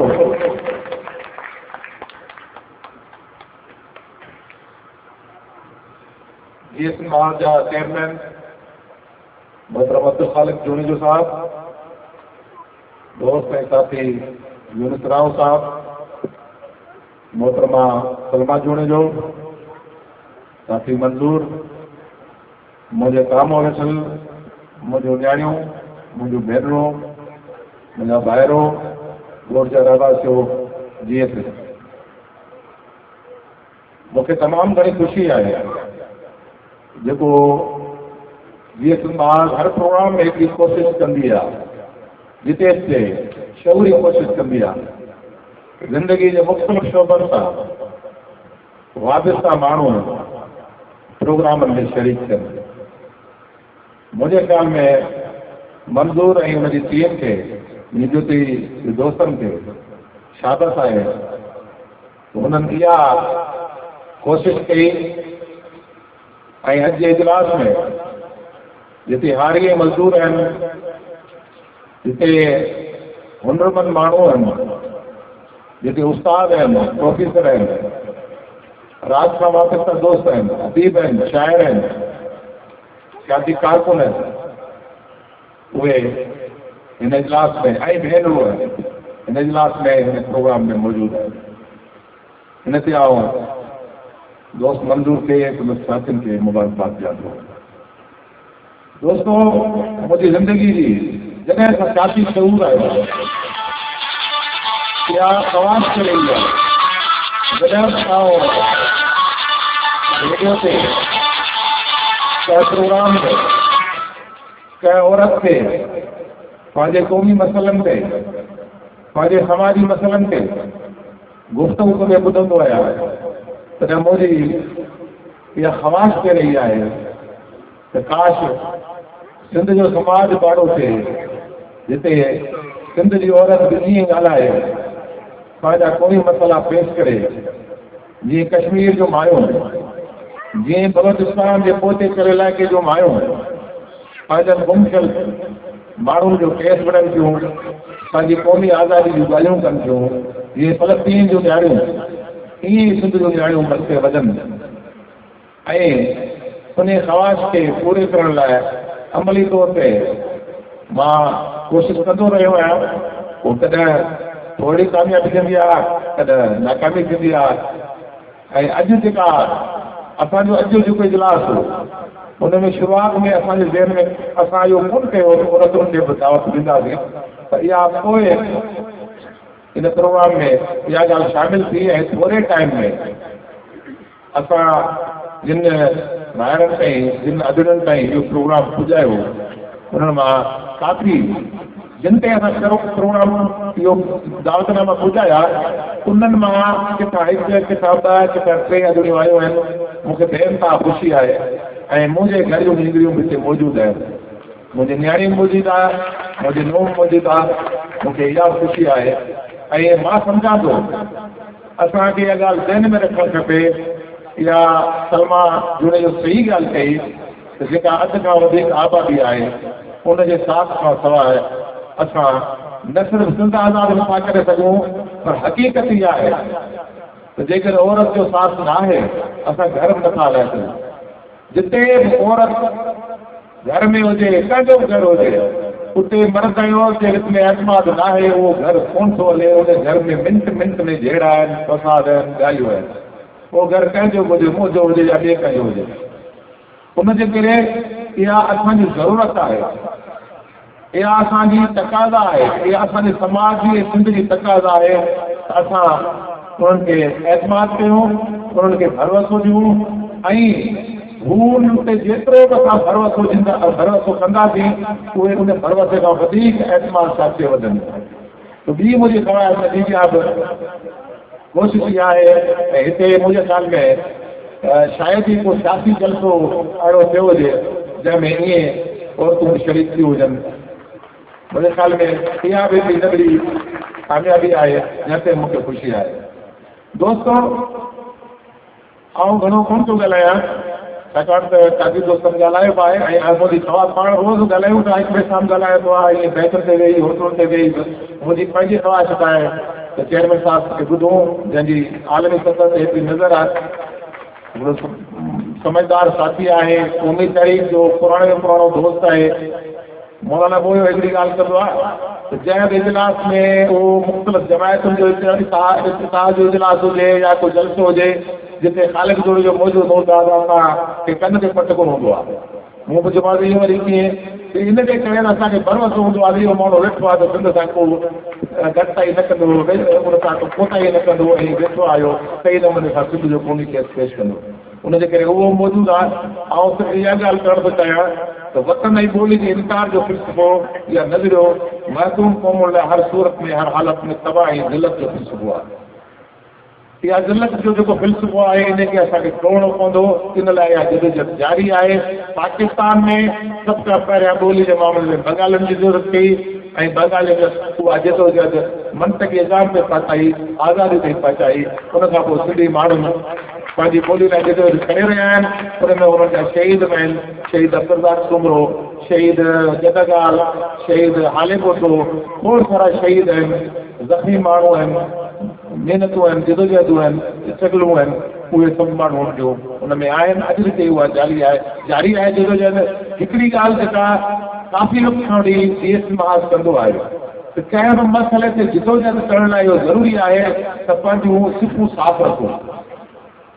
हिते काफ़ी वक़्त खां वठी जदोजहद इहा हली, ॿोली जे लाइ जदोजहद हले ऐं ॿोली में पोइ ख़ासि जेके माण्हू पीपुल्स पार्टी जा उन ॿोली जी जदोजहद में शरीक हुजनि, मुस्लिम लीग जा जदोजहद में शरीक हुजनि, उन ॿोली जे नाले में थींदड़ जदोजहद में। असां उते हुनजी मौजूदगी में दोस्तनि खे चवंदा हुआसीं त भाउ ॿोली लाइ जदोजहद उहा थियणु खपे जंहिंमें ॿोली जा असां मोहबत कंदड़ माण्हू हुजनि, ॿोली ते वाज़े हुअण जो मौक़ो हुजे। इहे त मसइलो पैदा कंदड़ आहे। पीपुल्स पार्टी मुस्लिम लीग त सिंधी ॿोली खे अॼु ॾींहुं ताईं क़बूल ई कोन था कनि। उन्हनि हर मक़दूर कोशिशि करे साज़िशूं कयूं आहिनि। सिंध असेंबली ॿोली जो बिल पास कयो, वफ़ाक़ में पीपुल्स पार्टी हुकूमत ई उन में गलत कराए छॾियो। हाणे सेनेट में ऐं क़ौमी असेंबली जे ॿोली कमेटी जी मुस्लिम लीग जी हुकूमत में गजल तौर ते इहे आयूं ऐं हाणे वरी नओं सोचे सघियो अथनि हाणे क़ौमी ॿोलियूं न पर सूबाई ॿोलियूं करे तव्हां हिनखे पेश कनि। त हुननि हथ मक़दूर कोशिशि हिन कई वक़्तु कई आहे, साज़िशूं कंदा आहिनि। उनजे करे असां इहो सम्झूं था त ॿोली लाइ जदोजहद अवाम माण्हू जी जदोजहद सां लाॻापियल आहे। अवाम माण्हू जेके वाक़ई सिंधी ॿोली सां मोहबत कयो था उहे जदोजहद कंदा त नतीजा ईंदा। माज़रत कयां थो, हिते हिन जलसे में तमामु घणा दोस्त आहिनि। जेकॾहिं असां उन्हनि खे ॻाल्हाइण ॾियूं त उन में अदीब, शाइर, दानश्वर, सियासी कारकुन तमामु घणा मौजूदु आहिनि ऐं तमामु सीनियर दोस्त मौजूदु आहिनि। ॾाढा क़ौमी तहरीक जा सीनियर कारकुन वेठा आहिनि, पर असां उनखे थोरो मुख़्तसिर कयो त जीअं असां पंहिंजे चेयरमैन साहिब खे चङी तरह वधीक तफ़सील सां ॿुधी सघूं। कामिर सलाम बुखारी, कामिर यूनिस कामिर सलाम बुखारी कम्युनिस्ट पार्टी जो रहियो आहे, हेॾो सारो वॾो अॻवान रहियो आहे। हुनजो इहो हिकिड़ो ॿोली जी अहमियत जे बारे में चवंदो हो, पंजनि कामिर साकिर ते कामिर जॾहिं ॿोली जी अहमियत में इनकार कंदा हुननि खे चवंदो हो कि क्लार्क थियण लाइ अंग्रेज़ी पढ़ो था, ऑफिसर थियण लाइ अंग्रेज़ी पढ़ो था, इनकलाब आणण लाइ सिंधी नथा पढ़ो। सिंध में इनकलाब आणण था चाहियो त सिंध जी अक्सर दवाउनि जी ॿोली सिंधी आहे, इनकलाब आणण था चाहियो त सिंधी सिखणी पवंदी। उनजे करे इनकलाब लाइ बि सिंधी असांखे अहमियत रखे थी। तव्हांजी महिरबानी थी।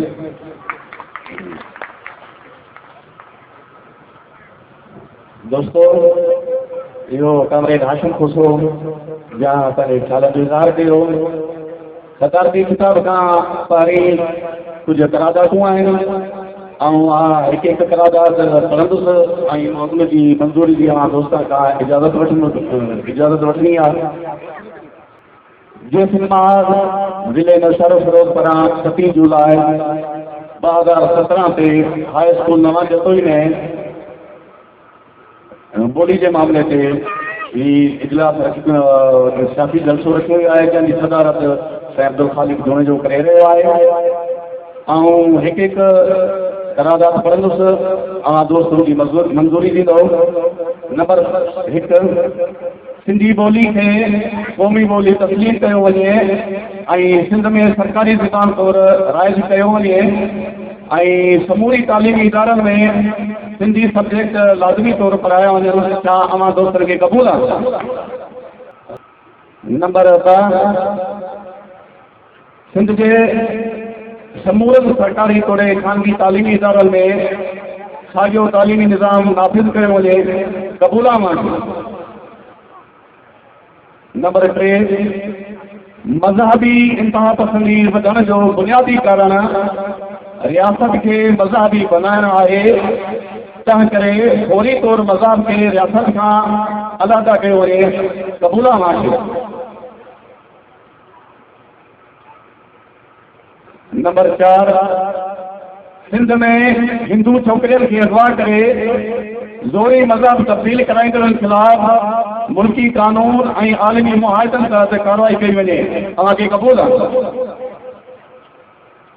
नंबर 5, सगीर छोकिरी रवीता कुमारी खे उनजे अगवा कंदड़ खे मुड़ुस ॼाणाए उनजे हवाले करण वारे कोर्ट जे फ़ैसिले जी मुज़म्मत करियूं था। अव्हांखे क़बूल आहे। नंबर 6, सियासी सोच जे बुनियाद ते माण्हुनि जे अगवा ऐं गुमशुदगीअ जो सिलसिलो फौरी बंदि कयो वञे ऐं गुम थियल माण्हुनि खे ज़ाहिर करे अदालत में पेश कयो वञे। अव्हांखे क़बूल आहे। नंबर 7, ज़ुल्फ़कार आबाद बारिया टाउन समेत मुख़्तलिफ़ तरक़ाती मंसूबनि जे नाले में सिंध जी ज़मीन ते कब्ज़ा बंदि कया वञनि, छाकाणि त इहो अमल फ़लस्तीन वांगुरु धारियुनि माण्हुनि ज़रिए सिंध जी कॉलोनाइज़ेशन आहे। अव्हांखे क़बूल आहे। नंबर 8, सिंधी माण्हुनि खे पंहिंजे मुस्तक़बिल बाबति फ़ैसिलो करण लाइ आलमी तौर तस्लीम थियल क़ौमनि जो फितरी हक़े ख़ुदि इरादत इस्तेमालु करण जो मौक़ो ॾिनो वञे। अव्हांखे क़बूल आहे। महिरबानी। जे हामना हारी को यारल हीअं घारे वेंदासीं, छो पेर पसारे वेठो आहे, उत डूंगर ॾारे वेंदासीं, कालाए निहारी थो कंधीअ ते, ॿी पहिरीं मूड़ न अचई आहे, तूं बि अची हो वरधारा, तोखे पुकारे वेंदासीं। ऐं सदारती ख़िताब करण जे लाइ दावत ॾिनुसि जेसिन महाज जे चेयरमैन मोहतरम साईं अब्दुल ख़ालिक जूणे जे खे तो वॾी सदारती ख़िताब करे। साईं अब्दुल ख़ालिक जूणे जो लॻे थो साईं महाराणे पोयां पिया। दोस्तो, तव्हां नंढे ॻोठ में हेॾे वॾे तइदाद में एतिरे वक़्त खां वठी वेठा आहियो, तव्हांजी महिरबानी। रुॻो एतिरो मां चवंदुसि त इहा सुठी ॻाल्हि आहे त कंप्यूटर ते अची वई आहे असांजी ॿोली, फेसबुक ते अची वई आहे, पर रुॻो इन सां को ॿोली नथी ज़िंदा रही सघे। हेल कोणी बि सिंधी ॿोली सिंधी माण्हुनि जी जिदोजहद जे नतीजे में बची आहे। उहा जिदोजहद खपे क़ौमुनि में, उन ॿोलीअ जे ॻाल्हाईंदड़ माण्हुनि में बतौर क़ौम ज़िंदा रहण जी ख़्वाहिश जो ज़िंदा रहण, ॿोलीअ जे ज़िंदा रहण लाइ ज़रूरी आहे। ऐं आख़िरकार हींअर ॿोलियुनि में तमामु वॾी मुक़ाबिलेबाज़ी आहे। ॿोलियूं ख़तम बि थींदियूं थी वञनि। ॿोलियुनि खे बरक़रार कामयाबु रखण जे लाइ, उन्हनि जे लाइ क़ौमी ॿोलीअ खे बरक़रार रखण लाइ क़ौमी रियासत में हिकिड़ो अणकर फैक्टर आहे। दोस्त, असां जीअं चऊं था सिंधी 5000 साल क़दीम ॿोली आहे, दुनिया जे क़दीम ॿोलियुनि मां हिकिड़ी ॿोली इब्रानी ॿोली आहे, जंहिंमें मज़हबी किताब बि लिखियल आहिनि।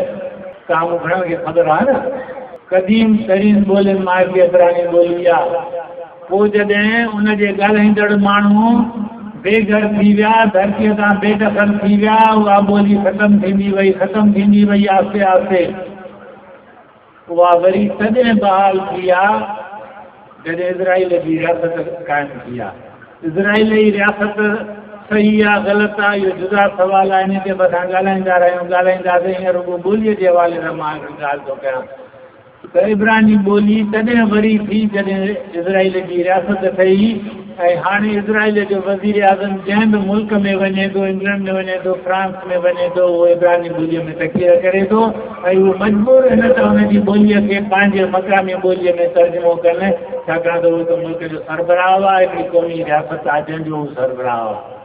तंहिं करे क़ौमी न त मदन उर्दू ॿोली आहे, ॿोली तो आप आहे, किताबनि में बि लिखियलु आहे, उहा कंप्यूटर ते बि अची वई आहे, सभिनी उन्हनि जे ते अची वई आहे, पर हुनजी का बि धरती कान्हे, हुनजी का बि क़ौम कान्हे का। तंहिं करे हुनखे रियासती इदारनि जे टेकुनि जी ज़रूरत पवे थी पई।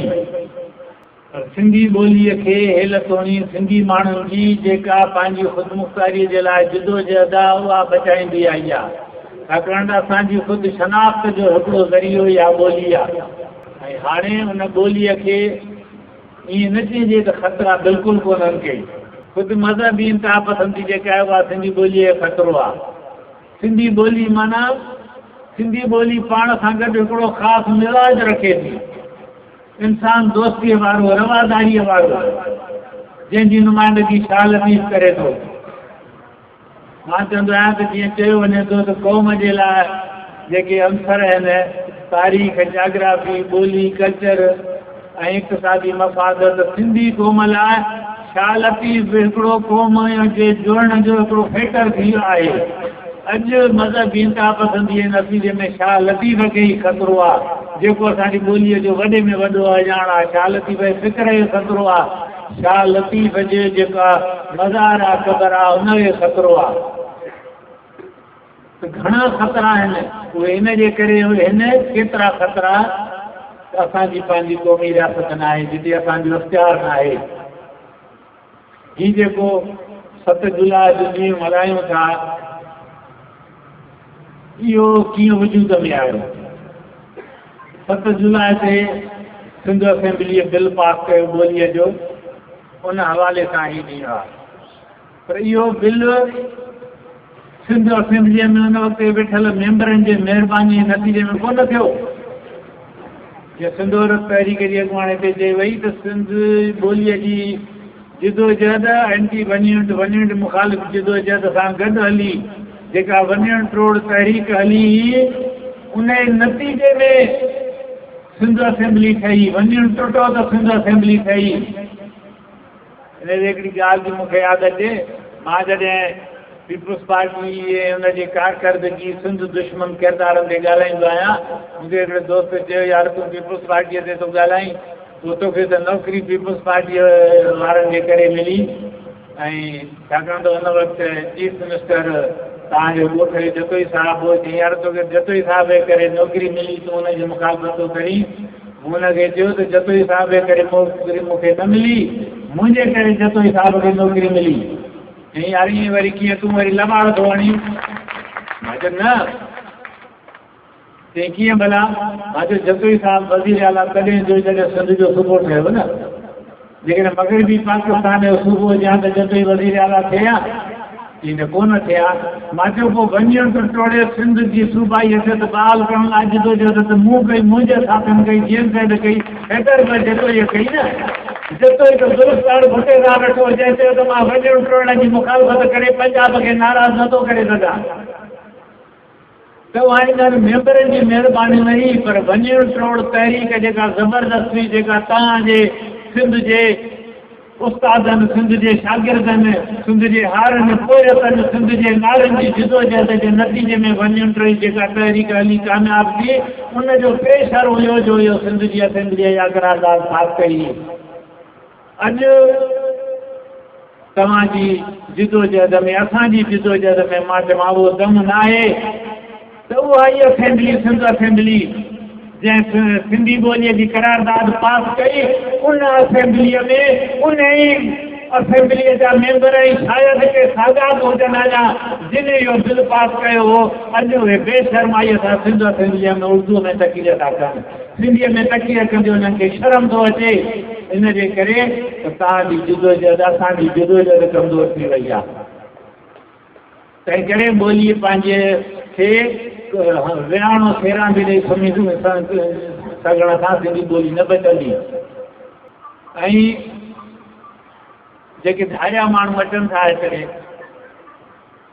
जॾहिं सिंधी माण्हू धारिया हिते अची विया, इन ई असेंबली मां जेकॾहिं सुभाणे क़रारदाद पास थिए, ॿियो को 8 जुलाई जे 9 जुलाई जे ॾींहं ते इन असेंबलीअ मां क़रारदाद पास थिए त सिंध जी ॿोली उर्दूअ खे पढ़ायो थो वञे या पछतो खे पढ़ायो थो वञे, पोइ असां छा कंदासीं? तेॾे तइदाद में धारियो माण्हू हिते अचे थो, तारीख़ में ईअं कॾहिं न थियो आहे।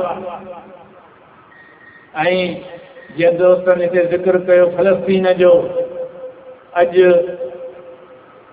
फ़लस्तीन जो वॾो हिसो इज़राइल बणिजी चुको आहे, ऐं उहो इज़राइल ईअं ई बणियो आहे। सॼी दुनिया जा धिकियल माण्हू हुते आया, पहिरीं उहे मज़लूम महकूम बणिजी आया उते। चयूं साईं जीअं हाणे हिते माण्हू अचनि था न कि साईं अफ़गानिस्तान में वीचारनि सां ज़ुल्म थी वियो, हिन जे करे सिंध में आया, साईं वज़ीरस्तान में फ़ौज उन्हनि खे मारे थी, हुन जे करे उहे कराचीअ में अची विया। ईअं फ़लस्तीन में पहिरीं जेके माण्हू आया, चयूं साईं यूरोप में उन्हनि सां वॾो नाहक थी वियो। चयूं साईं यूरोप में यहूदियुनि सां वॾो कहर थी वियो। बाबा यूरोप वारनि हुन सां कहर कयो त यूरोप में हुननि खे आबाद कयो न, कहर यूरोपियन कयो हुननि सां, आबाद हुननि खे फ़लस्तीन में कयो। ऐं उन्हनि यूरोपियन जिन उन्हनि खे उते मोटणा आया उन्हनि वरी उन्हनि जा हमदर्द बणिजी वरी उन्हनि खे फ़लस्तीन जे धरतीअ ते उन्हनि खे आबाद कयो। साॻी तरह सां हिकिड़े जंगियूं जेके आहिनि उहे पाकिस्तान जी एस्टेब्लिशमेंट करे, पाकिस्तानी फ़ौज करे, पाकिस्तानी ब्यूरोक्रेसी करे उन जा फ़ैसिला पंजाब में थियनि। कॾहिं कश्मीर ते जंग करण जे लाइ सिंध खां राय वरिती वई, पाकिस्तान ठहण जी राय चयो वञे थो न, भई सिंध त पंहिंजी राय सां पाकिस्तान में क़ाइमु थी, पोइ जे पाकिस्तान ठहण सिंध जी राय सां सिंध शामिल थी। कॾहिं त अफ़गानिस्तान जी जंग करण वक़्तु सिंध खां पुछो, कश्मीर जी जंग करण वक़्तु तव्हां सिंध खां पुछो, फ़ैसिला तव्हां कयो, उन जा नतीजा जेका आहे सा सिंध भोगे। त जेके एॾे तइदाद में इहे माण्हू हिते अचनि था, ऐं तव्हां हाणे ताज़ो ॿुधो 2-4 ॾींहं अॻु में रुगो उर्दू जी ॻाल्हि कंदा हुआ महाजर, पर ॾिसूं त हाणे हुन ते ॻाल्हि नथी थिए। हाणे सिंधी ऐं गैर सिंधीअ जे बिना सां 3-4 ॾींहं अॻु में MKM जे सरबराह जो बयानु पढ़ियो हूंदो त बाबा हाणे हिते सुवाल सिंधी ऐं गैर सिंधी जो आहे। गैर सिंधी असां सभु पाण में ॿाहिरि आहियूं, गैर सिंधी हाणे हिते अक्सरियत में थी विया आहिनि, तंहिंजे करे हाणे हिते सिंधियुनि जी न आहे, हाणे गैर सिंधियुनि जी आहे। अहिड़ियूं बि हरकतूं थी सघनि थियूं क़ौमुनि सां, तंहिं करे असांखे कुझु न थींदो, इहो चई सुम्ही न पओ। इहे जेके वॾेरा जागीरदार असेंबलियुनि में वेठा आहिनि, इहे क़ौमुनि जा वापारी आहिनि, इहे क़ौम विकिणंदड़ आहिनि। इन्हनि जे आसिरे ते न वियो, इन्हनि सदाईं क़ौम खे, क़ौम जे मफ़ादनि खे विकी पंहिंजा ज़ाती फ़ाइदा, ज़ाती मफ़ाद वरिता आहिनि। तव्हांखे मैदान ते अचिणो पवंदो ऐं लकीर कढणी पवंदी। इहो जेको वञण टई जिदोजहद जेका कामयाब थी, जंहिंजे नतीजे में सिंधी ॿोली खे सिंध जी सरकारी ॿोली चयो वियो, जंहिंते उहो पास कंदड़ बि जीअं मूं चयो अॼु अमल नथा कनि, उहा इन जे करे थी, उहा इन्हनि वॾेरनि पीरनि मीरनि जे करे कान थी, असेंबली मेंबरनि जे करे कान थी, उन्हनि जे करे वञणु न टुटो। असेंबली मेंबरनि त वञणु त ठाहियो हो, गदा सां केली कीअं ऐं उहे बि न उन वक़्त जा चूंडियल मेंबर आहे। सिंध जी असेंबलीअ वञण जे लाइ करारदाद पास कई न, पोइ उनखे टोड़ियो तव्हांजी जिदोजहद, रोड रस्ते जी जिदोजहद, हारी नारी औरत शागिर्द उस्ताद जी जिदोजहद वञण खे टोड़ायो हुयो। असेंबली मेंबर वॾो सिंध यूनिवर्सिटीअ जा उस्ताद जेलनि में पिया हुया, उमर मेमण जेल में पियो, अलाना साहब त गुज़ारे, अलाना साहब अञा जेरो वेठो आहे, इहे उस्ताद जेलनि में पिया, तॾहिं वञणु टुटो हुयो। हाणे बि इहे सिंध खे विकिणंदा, सिंध खे विकनि पिया। अॻु में इन्हनि सिंध जूं नौकिरियूं विकियूं रुगो, पोइ इन्हनि सिंध जा कुदरती वसीला विकिया। सिंध जा कुदरती वसीला, सिंध जो तेल गैस इहो इन पीपल्स पार्टी जे दौर में इन 1973 जे काइन कानून आइन जे ज़रिए इन ज़ुल्फ़कार अली भुट्टे जे क़यादत में सिंध खां खसे पंजाब जे कब्ज़े में, मर्कज़ माना पंजाब उन कब्ज़े में ॾिनो वियो। चवंदा कंहिंसां नौकिरियूं था ॾियूं, नौकिरियूं तव्हां पंहिंजे पीउ जे घरों दौलत खणी अचे था ॾियो। दौलत घर ज़मीन मां पैदा थी थिए, दौलत कारखाननि मां नथी थिए, न को दौलत आसमान मां बरसात जी शिकिल में वसे थी। शायदि रहमत वसंदी हुजे बरसात जी शिकिल में, पर दौलत जेका आहे उहा ज़मीन मां पैदा थी थिए। ऐं ज़मीन जा कुदरती वसीला उहो ई शाहूकार मुल्क आहे जंहिंजो पंहिंजे वसीलनि ते इख्तियार आहे। इहे सिंध जा वसीला जंहिंते पाकिस्तान जी रियासत थी हले, पाकिस्तान जी रियासत सिंध ऐं बलूचिस्तान जे वसीलनि ते थी हले, उहे वसीला इन पीपल्स पार्टीअ विकिणी सिंध खां खटे मर्कज़ जे हवाले करे छॾिया। ऐं निहायत बेशर्मीअ सां काइम अली शाह थो चए त असां सिंधियुनि ते उहे अहसान कया आहिनि, उहे मायूं तव्हां पढ़िया हूंदा बयान इहे, उहे मायूं जिन 100 रुपयो बि कोन ॾिठो असां उन्हनि खे 1000 रुपया ॾिनो आहे। काइम अली शाह ख़बरदार थी, असां तुंहिंजी माउ खे बि पंहिंजी माउ सम्झूं था, उन करे उनजो नालो नथा वठूं, पर तोखे बि को हक़ न आहे त तूं असांजे मारुनि भेरुनि जी तदलील कर। तुंहिंजी बि ख़बर आहे असांखे त तूं छा कंदे हैं। 500 रुपए जो वकील हूंदे हैं, माण्हुनि जे पोयां कमीज़ में हथ विझी छिकींदे आहिनि त मूंखे केस ॾियो 500 रुपए में। तुंहिंजी बि ख़बर आहे, तुंहिंजे ख़ानदान जी ख़बर आहे, ऐं जिन जे पोयां तूं लॻो आहे उन्हनि जे ख़ानदान जी ख़बर आहे। मजबूर न कयो असांखे। तव्हां इहा दौलत किथां आंदी आहे? तव्हांजी अबेदारे जी ई आहे। इहा इन्हनि सिंधी माण्हुनि जी, इन्हनि मारुनि भेनरुनि जी, इन्हनि जी दौलत आहे जंहिं ते तव्हां कब्ज़ो कयो वेठा आहियो।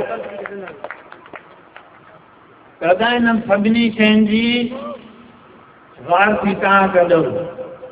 ऐं जीअं मूं चयो त वञण जी तहरीक कामयाब थी,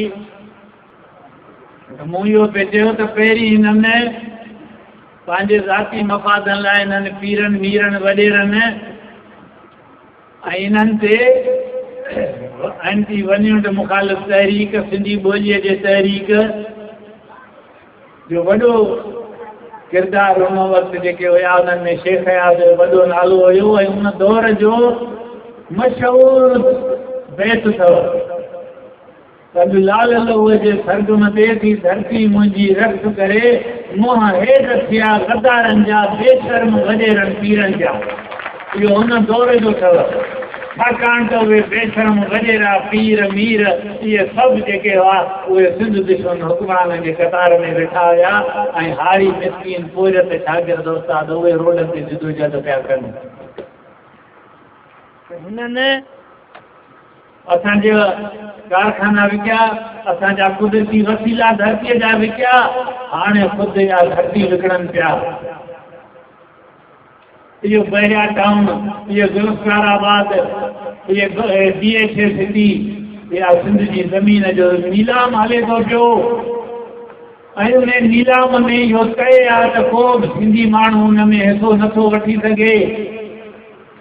असां चऊं था, हिते बि असां चई वियासीं त धरती असांजी माल आहे। अॼु हुनजी नीलामी थिए थी पई, हुनजी ॿोलियूं लॻनि थियूं पियूं। असां घर सुता चाहियूं ऐं असांखे जीअं हिते चई वई औरत अॻुवाण माफ़ बि कजो त असां इन में एतिरे लॻा पिया आहियूं त असांजी औरत जेका आहे उहा मतां घर खां ॿाहिरि निकिरी उनखे को ॿियो माण्हू ॾिसी वठे, पर असांजी माउ सभिनी जी माउ धरती जेका आहे उनजी नीलामी पई थी थिए, ॿोली पई थी लॻे। अरबुस्तान खां, अमेरिका खां, इस्लामाबाद खां, कश्मीर खां माण्हू अचनि था जेके हुन ॿोलीअ में शरीक थियनि था। विकिणे थी पई धरती, उनखे इहे विकिणनि पिया, इहे ई गद्दार वॾेरा पीर मीर विकिणनि पिया। फ़ैसिलो तव्हांखे असांखे करिणो आहे त असां छा था कयूं हाणे? ऐं वरी जिथे अहिड़ा गद्दार हुकुमरान थींदा आहिनि उते उन्हनि जा वाजिद मंगणहार पैदा थींदा आहिनि। जिन वञण ठाहियो उन्हनि जे सिंध में उन्हनि जा मंगणहार अयूब खोड़ो ऐं राशदी आहे। अॼु जो अली मोहम्मद राशदी ज़मीर घुंघरू आहे। अॼु जो अली मोहम्मद राशदी आहे मुंहिंजो दोस्त आहे, वकालत गॾु कंदो आहे मूंसां। हुनखे इहा ज़हन में आहे त मां तमामु वॾो एॾो ॾाहो आहियां, मां कूड़ खे सच करे वेंदुसि, सच खे कूड़ करे वेंदुसि। जेका हुन कोशिशि कई इन मज़मून में जेको तव्हां सभिनी पढ़ियो हूंदो सिंध जे तारीख़ सां हुन जेका मज़ाक कई। घुमरा साहिब, अली मोहम्मद राशदी तुंहिंजो उस्ताद लॻंदो हो, तो जहिड़ा 10 उणिवीह में खपाईंदो, हुनखे बि इहो घुमंदो। ऐं केतिरा माण्हू चवंदा आहिनि त हुन में इहा सलाह आहे त ई त हू सच खे कूड़, कूड़ खे सच करे ॾेखारींदो हुयो। ऐं हुनजो घमंड इहो हूंदो त मां जंहिं सां बीहंदुसि हुन सां कंदुसि। पर पोइ तेसि ताईं हुनजी उहा अयारी ऐं गद्दारी तेसि ताईं हली जेसिताईं सिंधी माण्हू ख़ामोश हो। जॾहिं सिंधी माण्हू उथी मैदान ते आयो त अली मोहम्मद राज़ीअ जो नालो सिंध में गार बणिजी वियो। 70 जे ॾहाके में कंहिं माण्हू खे चइबो त तूं अली मोहम्मद राज़ी आहे त उहो खून करण लाइ तयारु थी वेंदो। उन वक़्त जे माण्हुनि खां पुछी ॾिसो, ज़मीर गुमराह, तूं अञा नंढो आहे, तूं हुनजो बालक आहे, तो सिंधी माण्हुनि खे सम्झो कोन्हे, तूं अञा तोखे थोरी किस्मत मिली हूंदी उन जे मां जे तो में थोरो बि गदा त ॾेई वियो त हुन ज़मीर विकिणी छॾियो, पर जे थोरो बि हूंदई त तूं सम्झी वेंदे इन मां। पर इहा जिदोजहद डिघी आहे ऐं इहा जिदोजहद रुगो फेसबुक जे ज़रिए कान हलंदी था। वञो त रोड रस्ते जी जिदोजहद सां टुटो, रोड रस्ते जी जिदोजहद थींदी। ऐं हुन खां पहिरीं मां मुंहिंजो दोस्त साथी बि चई वियो छो त असांजी इहा सोचियो सम्झी पॉलिसी आहे जीअं महाजी त लीको कढणो पवंदो गद्दार ऐं मोबे वतन जे विच में, ज़ालिम ऐं मज़लूम जे विच में, हाकिम ऐं महकूम जे विच में, बाज़मीर ऐं बेज़मीर जे विच में लीको ज़रूरु कढणो पवंदो, तॾहिं जिदोजहद कामयाबु थींदी। ऐं तारीख़ ऐं हालतूं उहो लीको कढनि पियो। पोइ कीअं? पोइ ईअं त इन वञण मुखालिफ़ जिदोजहद में जीअं अॻ में बि चयो त बाक़ाइदे लीको निकल हुयो। समूरा सिंध दुश्मन पीर मीर वॾेरा इहे सभु हिकिड़े पासे हूंदा, मोबे वतन माण्हू उस्ताद शागिर्द हारी उहे सभु हिकिड़े पासे हूंदा हुआ। अॼु ईअं हालतूं कनि पियूं, उहे सभई गद्दार बेशरम पीर मीर वॾेरा उहे पीपुल्स पार्टीअ में गॾु खेॾा पिया वञनि। अॼु जी पीपुल्स पार्टी ऐं 60 जे ॾहाके जी कन्वेंशन मुस्लिम लीग में को फ़र्क़ु कोन्हे को। इन खां परेशान थियण जी ॻाल्हि आहे, इन ते ख़ुशि थियण जी ॻाल्हि आहे। मां ख़ुशि थो हुजां के दोस्त चवंदा यार इहे सभई जेके माण्हू पीपुल्स पार्टी में शरीक थींदा त हाणे पोइ छा थींदो। मां चयो त सुठी ॻाल्हि आहे।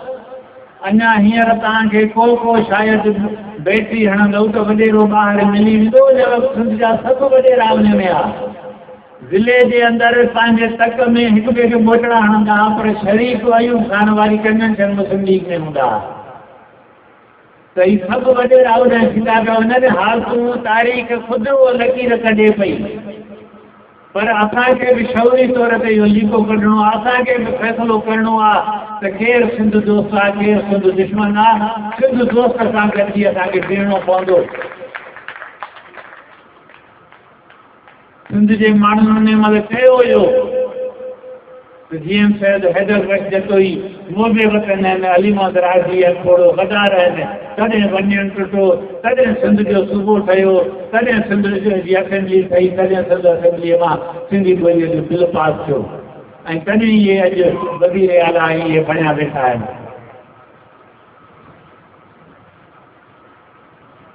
ही जेका तरक़ी चई थी वञे या तरक़ी न आहे या तबाही आहे।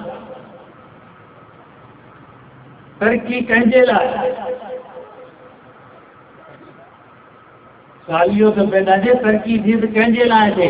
हिकिड़ो माण्हू आहे पंहिंजे घर में झूपड़ी पंहिंजे में वेठो आहे, ग़रीब आहे, मिस्कीन आहे, उन जे में ॿियो माण्हू अचे चए त बाबा हिते इहा झूपड़ी जेका आहे तुंहिंजी हिन शहर जे विच में आहे, ख़राब थी लॻे पई, उनखे ॿाहिरि कढी उन जे जाइ ते आलीशान बंगलो ठाहे त हिनखे तरक़ी चइबो? ॿुधायो, हिते त ईअं थो थिए न। सॼी दुनिया जा माण्हू घुराए उन्हनि खे थर में हाणे तरक़ी थी थिए। कल्ह तोणी थर जे माण्हुनि खे सिर्फ़ु 50 करोड़ रुपए सां उते पाणीअ जी लाइन पइजी पई सघे। उहा केरु 50 करोड़ जी हुनखे पाणीअ जी लाइन नथी हुजे। किने पाणीअ जे नतीजे में हर साल में सवे जेके माण्हू मौत जे खाज मरनि पिया। हाणे उतां जॾहिं कोयलो निकितो आहे उते आलमी मयार जा रोड बि पिया ठहनि, हवाई अॾा बि पिया ठहनि, अरबे खरबे रुपयनि सां उते बिजली घर पैदा पिया थियनि। किथे ॾाढा नमूने जहाज जेके मक़ामी माण्हू सदियुनि खां नसलनि खां वेठा उन्हनि जा ॻोठनि जा ॻोठ लॻाए, उन्हनि जूं झूपड़ियूं हटाए, उन्हनि खे साड़े, उन्हनि जे जहाज इहे प्लांट ठाहिया था वञनि। इहा तरक़ी न आहे, इहा तबाही आहे। इनखे असां रद्द था कयूं ऐं तव्हांखे उथी चवणो पवंदो, इनखे रद्द करिणो पवंदो। ऐं इहा रुॻो सिंध में न आहे, इहा सॼी दुनिया में इहा तरक़ीअ जे नाले में इहा तबाही थिए पई।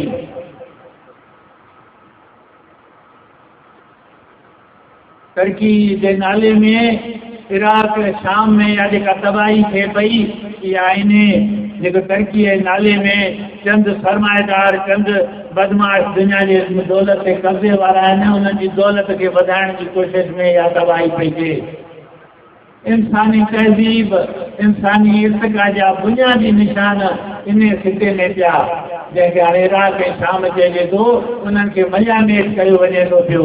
उन्हनि खे पहिरीं मलियामेट कयो, उहे इंसानियत जा निशान तबाह कयो, पोइ वरी उन ते ॿाहिरि माण्हुनि जे खे आणे उते वरी जदीद महिलात ताबीर कयो। सिंध में ईअं थिए पियो, उनखे तव्हां रोके था सघो।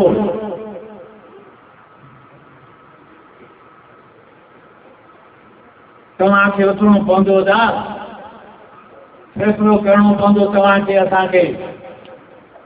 असां दोस्तनि वटि वेंदा आहियूं, अदा क़ौमी जिदोजहद में अचो, केतिरा दोस्त चवंदा आहिनि यार ॻाल्हि त सही आहे, पर छा कयां, रोज़गार जो मसइलो आहे, औलाद जे ख़ातिर इहो कयां थो पियो रोज़गार, उन्हनि खे पढ़ाई आहे, उन्हनि खे खाधो ॾियणो आहे।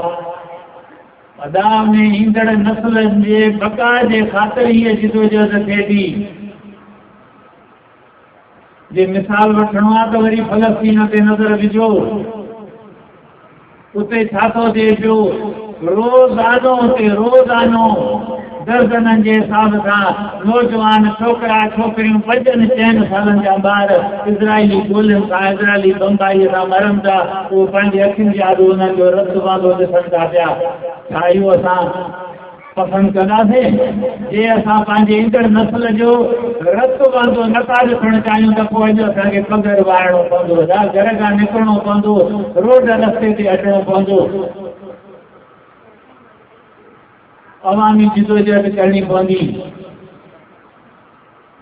कल्ह मूंखे हिकिड़े दोस्त चयो, सुभाणे उते असां कराचीअ में वरी वञण टुटण ॾींहं जो प्रोग्राम बाक़ी उन सिलसिले में माण्हुनि वटि वियासीं।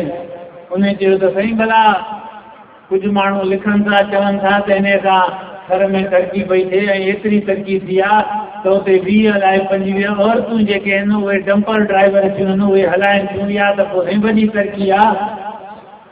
मूं चयो त जेका दौलत आहे, जेका मिल्कियत आहे, उन मिल्कियत ते तव्हांजी आहे न धड़नि जी आहे, उन ते कब्ज़ो करे उन्हनि माण्हुनि खे उन मिल्कियत खां बेदख़ल करे उन घर मां कढी पोइ उन माण्हूअ खे चइजे त हाणे तोखे हिन घर जी चौकीदारीअ जी नौकिरी थो ॾियां। इहा तरक़ी आहे या तनज़ुली आहे? हिते इहो कयो पियो वञे। ऐं इहा सिर्फ़ हिनखे अवामी जिदोजहद रोके सघे थी का बि असेंबलीअ जो को कानून थो। केतिरा कानून हिते पास थिया पिया आहिनि, केरु उन्हनि खे थुक ई नथो हणे। हिते थियो न, अॼु बि असां अञा मुतालबा था पिया कयूं त सिंध जे स्कूलनि में सिंधी ॿोली पढ़ाई वञे। जेको इहो 7 जुलाई जो बिल पास थियो, उहो हुन में लिखियो पियो आहे त सिंध जे सभिनी स्कूलनि में सिंधी लाज़मी ॿोली पढ़ाई वेंदी, कंहिं स्कूल में नथी पढ़ाई वञे। ऐं अञा जिन में सिंधी ॿोली उन मां बि ख़ारिज सिंधी थी वञे पई। मां हिन ते कोन थो ॻाल्हायां, ॻाल्हि लॻी घणी थी वई आहे, दोस्तनि बि ॻाल्हायो आहे त असांजा दोस्त जेके आहिनि माण्हू उहे पंहिंजे औलाद खे अंग्रेज़ी था पढ़ाइनि। असां अंग्रेज़ी त भला पढ़ाइनि, उहा त बैनुल अक़वामी ॿोली थी थिए, पर शर्म जी ॻाल्हि इहा आहे त उहे सिंधी जॾहिं उर्दू स्कूल में था पढ़ाइनि, उर्दू मीडियम में था पढ़ाइनि, घर में उर्दू था ॻाल्हाइनि। बाबा छा था कयो? चवंदा साईं असां इहा तरक़ी था करायूं। ऐं उहे ॿिनि एहसास कमरे में हिन जे करे मुंहिंजो साथी सही चई वियो, उहो पंहिंजो यूनुस कोराई, त छाकाणि इहो यूनुस राहू, विनोदराव माफ़ कजो दादा, उहो सही थी वियो ॻाल्हि आहे। इहा ॻाल्हि ग़लति आहे उहे कनि, पर उहे वीचारा असांजे कमतरीअ जा मारियल आहिनि जे करे था कनि त हुननि खे इहो महसूसु करायो वियो आहे त बाबा हिन रियासत जी ॿोली उर्दू आहे, दादाई में बि उर्दू थी ॻाल्हाई वञे। ॿोलीअ जे ज़िंदा रहण जो हिकिड़ो शर्त इहो अथव त मार्केट में उहा ॻाल्हाई वञे। बलोचिस्तान जो शहर अथव हिकिड़ो सिधी, उते हर को बलोच तमामु घणा रहनि था, पठान त तमामु घणा था उते रहनि, पंजाबी बि रहनि था, सराइकी बि रहनि था, सिंधी बि रहनि था, पर उते ॿोली सिंधी ॻाल्हाई थी वञे। मां गुज़िरियो साल उते वियो त पख्तून फैमिली वांगुरु पार्टी जा दोस्त आहिनि, मां हुनजो ॻोठु विधो, उहो हरनाई में आहे, सिंधीअ खां थोरो ई परे आहे।